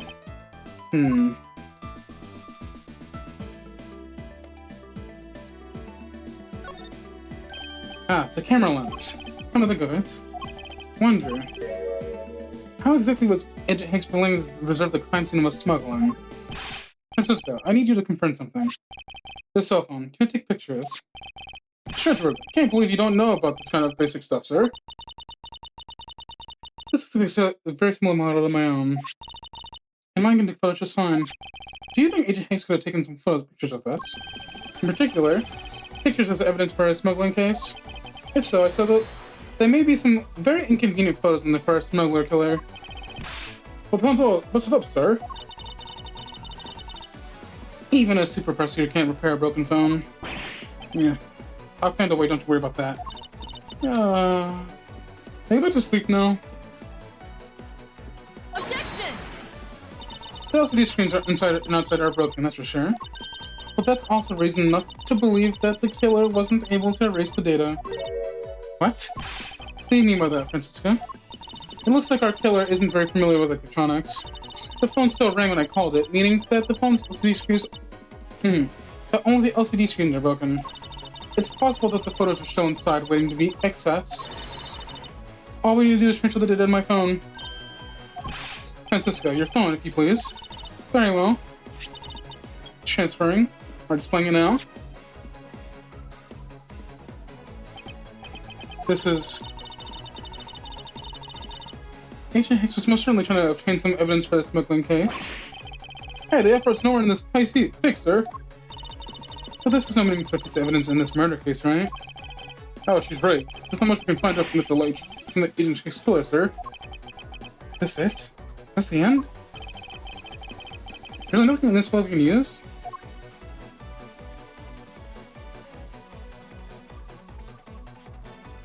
This looks wrong. The fact that all the suitcases are here in this photo is odd. Agent Hicks was still alive at the time. Okay.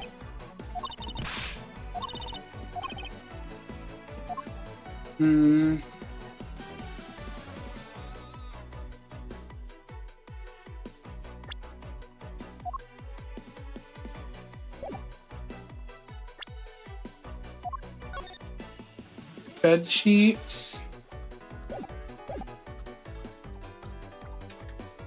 Well, there's the bed sheets right here. I can't shake the feeling.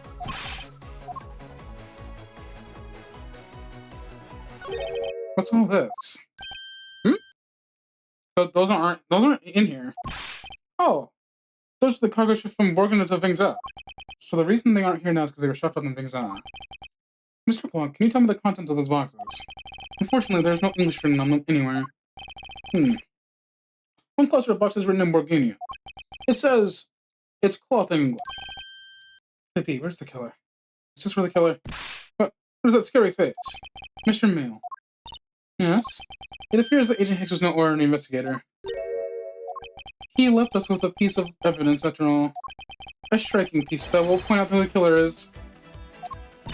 Huh. Maybe you shouldn't force your mistaken reading of the fictional picture, Mr. Edgeworth.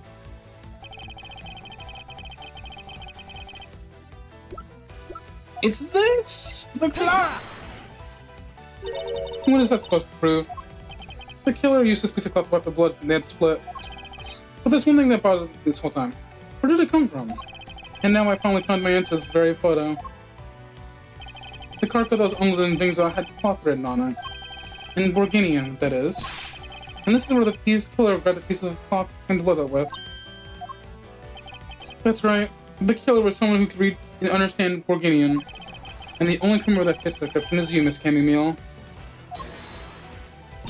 Ha! That's pretty flimsy. The killer probably searched for all the boxes for something to use. When you're frantic, you don't care if the box is in English or Borginian. Sorry, but I can't agree with your assessment of the killer's indiscriminate nature. But there was no need for the killer to tear through boxes at random at all. And if the killer supposedly could not comprehend the Borginian, well then... logically, the killer would have opened this box first. Take that! Hey, it says Betty's right here in English in the box, sir. Precisely. And Betty would be perfect for pulling up blood, wouldn't you say? So what are you trying to say? That if I were the criminal, this box of bedsheets would have been what I would have spotted first. However, the killer chose to use something Borginian cloth. Do you have an explanation for that? The killer didn't want anyone to know the real scene of the crime was this cargo hold. So they were afraid to leave signs that the box of sheets had been opened. However, the Borginian cloth, well, that's a horse of a different color. Because the killer knew that it was going to be unloaded in the public using, huh? That's right. That's why the Borginian cloth was used. And the only Borginian reader on board who could make such a calculated decision is you, Camille. You and you alone. It would be very easy for us to confirm if any of the boxes were real sealed. All we would have to do is contact the authorities in time. We may even find other evidence incriminating our killer within those boxes. So what do you say, Miss Meal? Why not confess to your crime right here now? Or would you rather wait and see what we find out from our investigation and things, Ooh. No! Damn. Ooh, kill him. He was Interpol. I couldn't stop it. I brought him here. He started taking pictures. I couldn't be found out. I was scared. I was in trouble. I...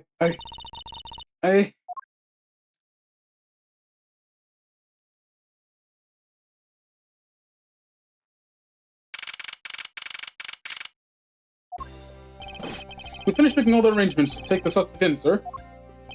Very good, detective. What about the smuggling route? Did you see anything about that? They're taking her down to the prison now. Hopefully we can get some more out of her there. Whenever we approached the topic, she just started foaming at the mouth. It was scary, sir. She probably wasn't prepared to commit murder after all of a sudden. One thing is for sure, getting behind this whole mess means serious business. Looks like there's a lot more to this case than meets the eye. Mr. Edgeworth, I just wanted to say how much I appreciate everything you did. Thank you very much. There was nothing. In fact, I should be the one thanking you for your cooperation. But truly, if it wasn't for you, I might not be here right now. So that I can continue to serve our passengers to the flight attendant. I hope that, well... Please accept this as a token of appreciation. But that's... I see. You don't have to take it if you don't want to. No. I mean, I would never turn down a Lady Generous offer. Oh, thank you. I'm sure it will serve you well. And remember, we here at Go Airlines are always ready to serve Mr. Edgeworth. Thank you. I'll keep that in mind. Now I must bid you farewell. May all your skies be blue, no matter where you go.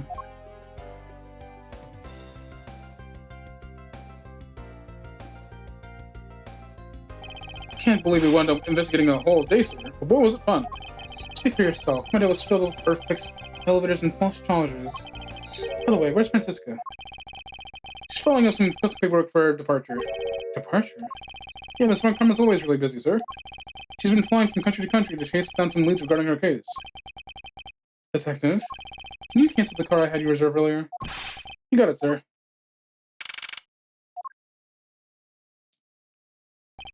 Francisca? I thought I told you when you first landed. I have no time for idle chatter. I have no intention of wasting your time. However, it's been a while since we last met. I also have no time for familiar reminiscences.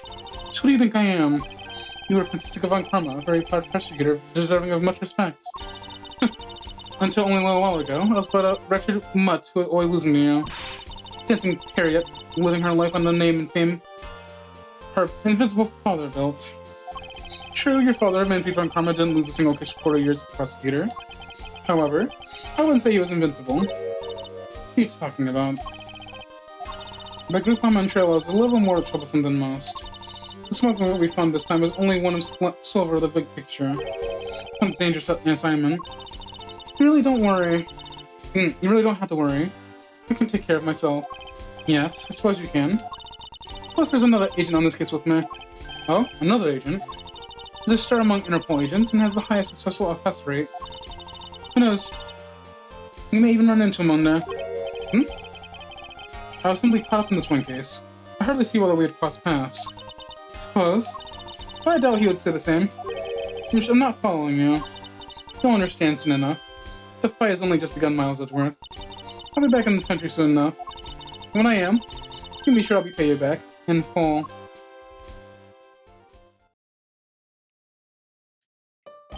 And just like that, she's gone, huh, sir? Thank goodness, I can finally rest easy knowing I won't have to watch out for her whip.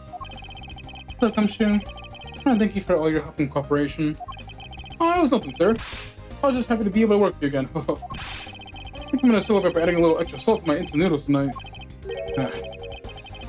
How much did you cut his salary by, Francisca? Detective, wondering if you might be able to give me a ride down to the prosecutor's office? Sure thing, sir. I'll even fly down the road in the patrol car if you want. Let me remind you, Detective. Safety first. Last I saw the first case upon my arrival home. Francisca von Karma. The smuggling route she was after. The leaders of that ring had already put their trump card into play. And the players on the other side of this war had begun to make themselves known for the next incident.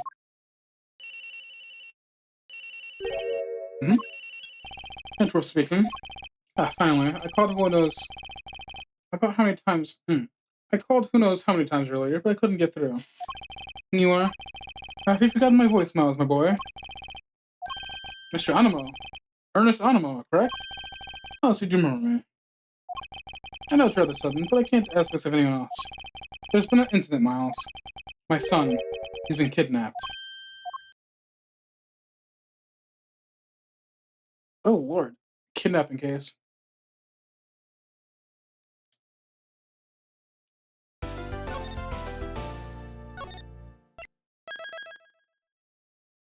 The kidnapped turnboat. Alright. Now, that'll be it for today. I fucked up and I was getting caught up on a lot of really faulty things, which sucks. I'm going through the same problem I went through in the first case, where I'm not reading good enough. I need to fix that.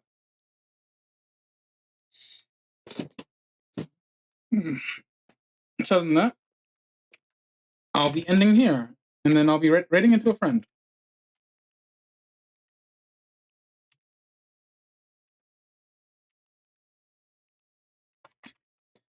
Tomorrow we'll be continuing episode 3 of this game, and Friday we start the Mega Man portion of things of the group. But other than that, I hope everyone has a good day, good night, wherever you are, and I hope to see you next time. And I hope you had a good time. Thank you. Goodbye. Ta-ta.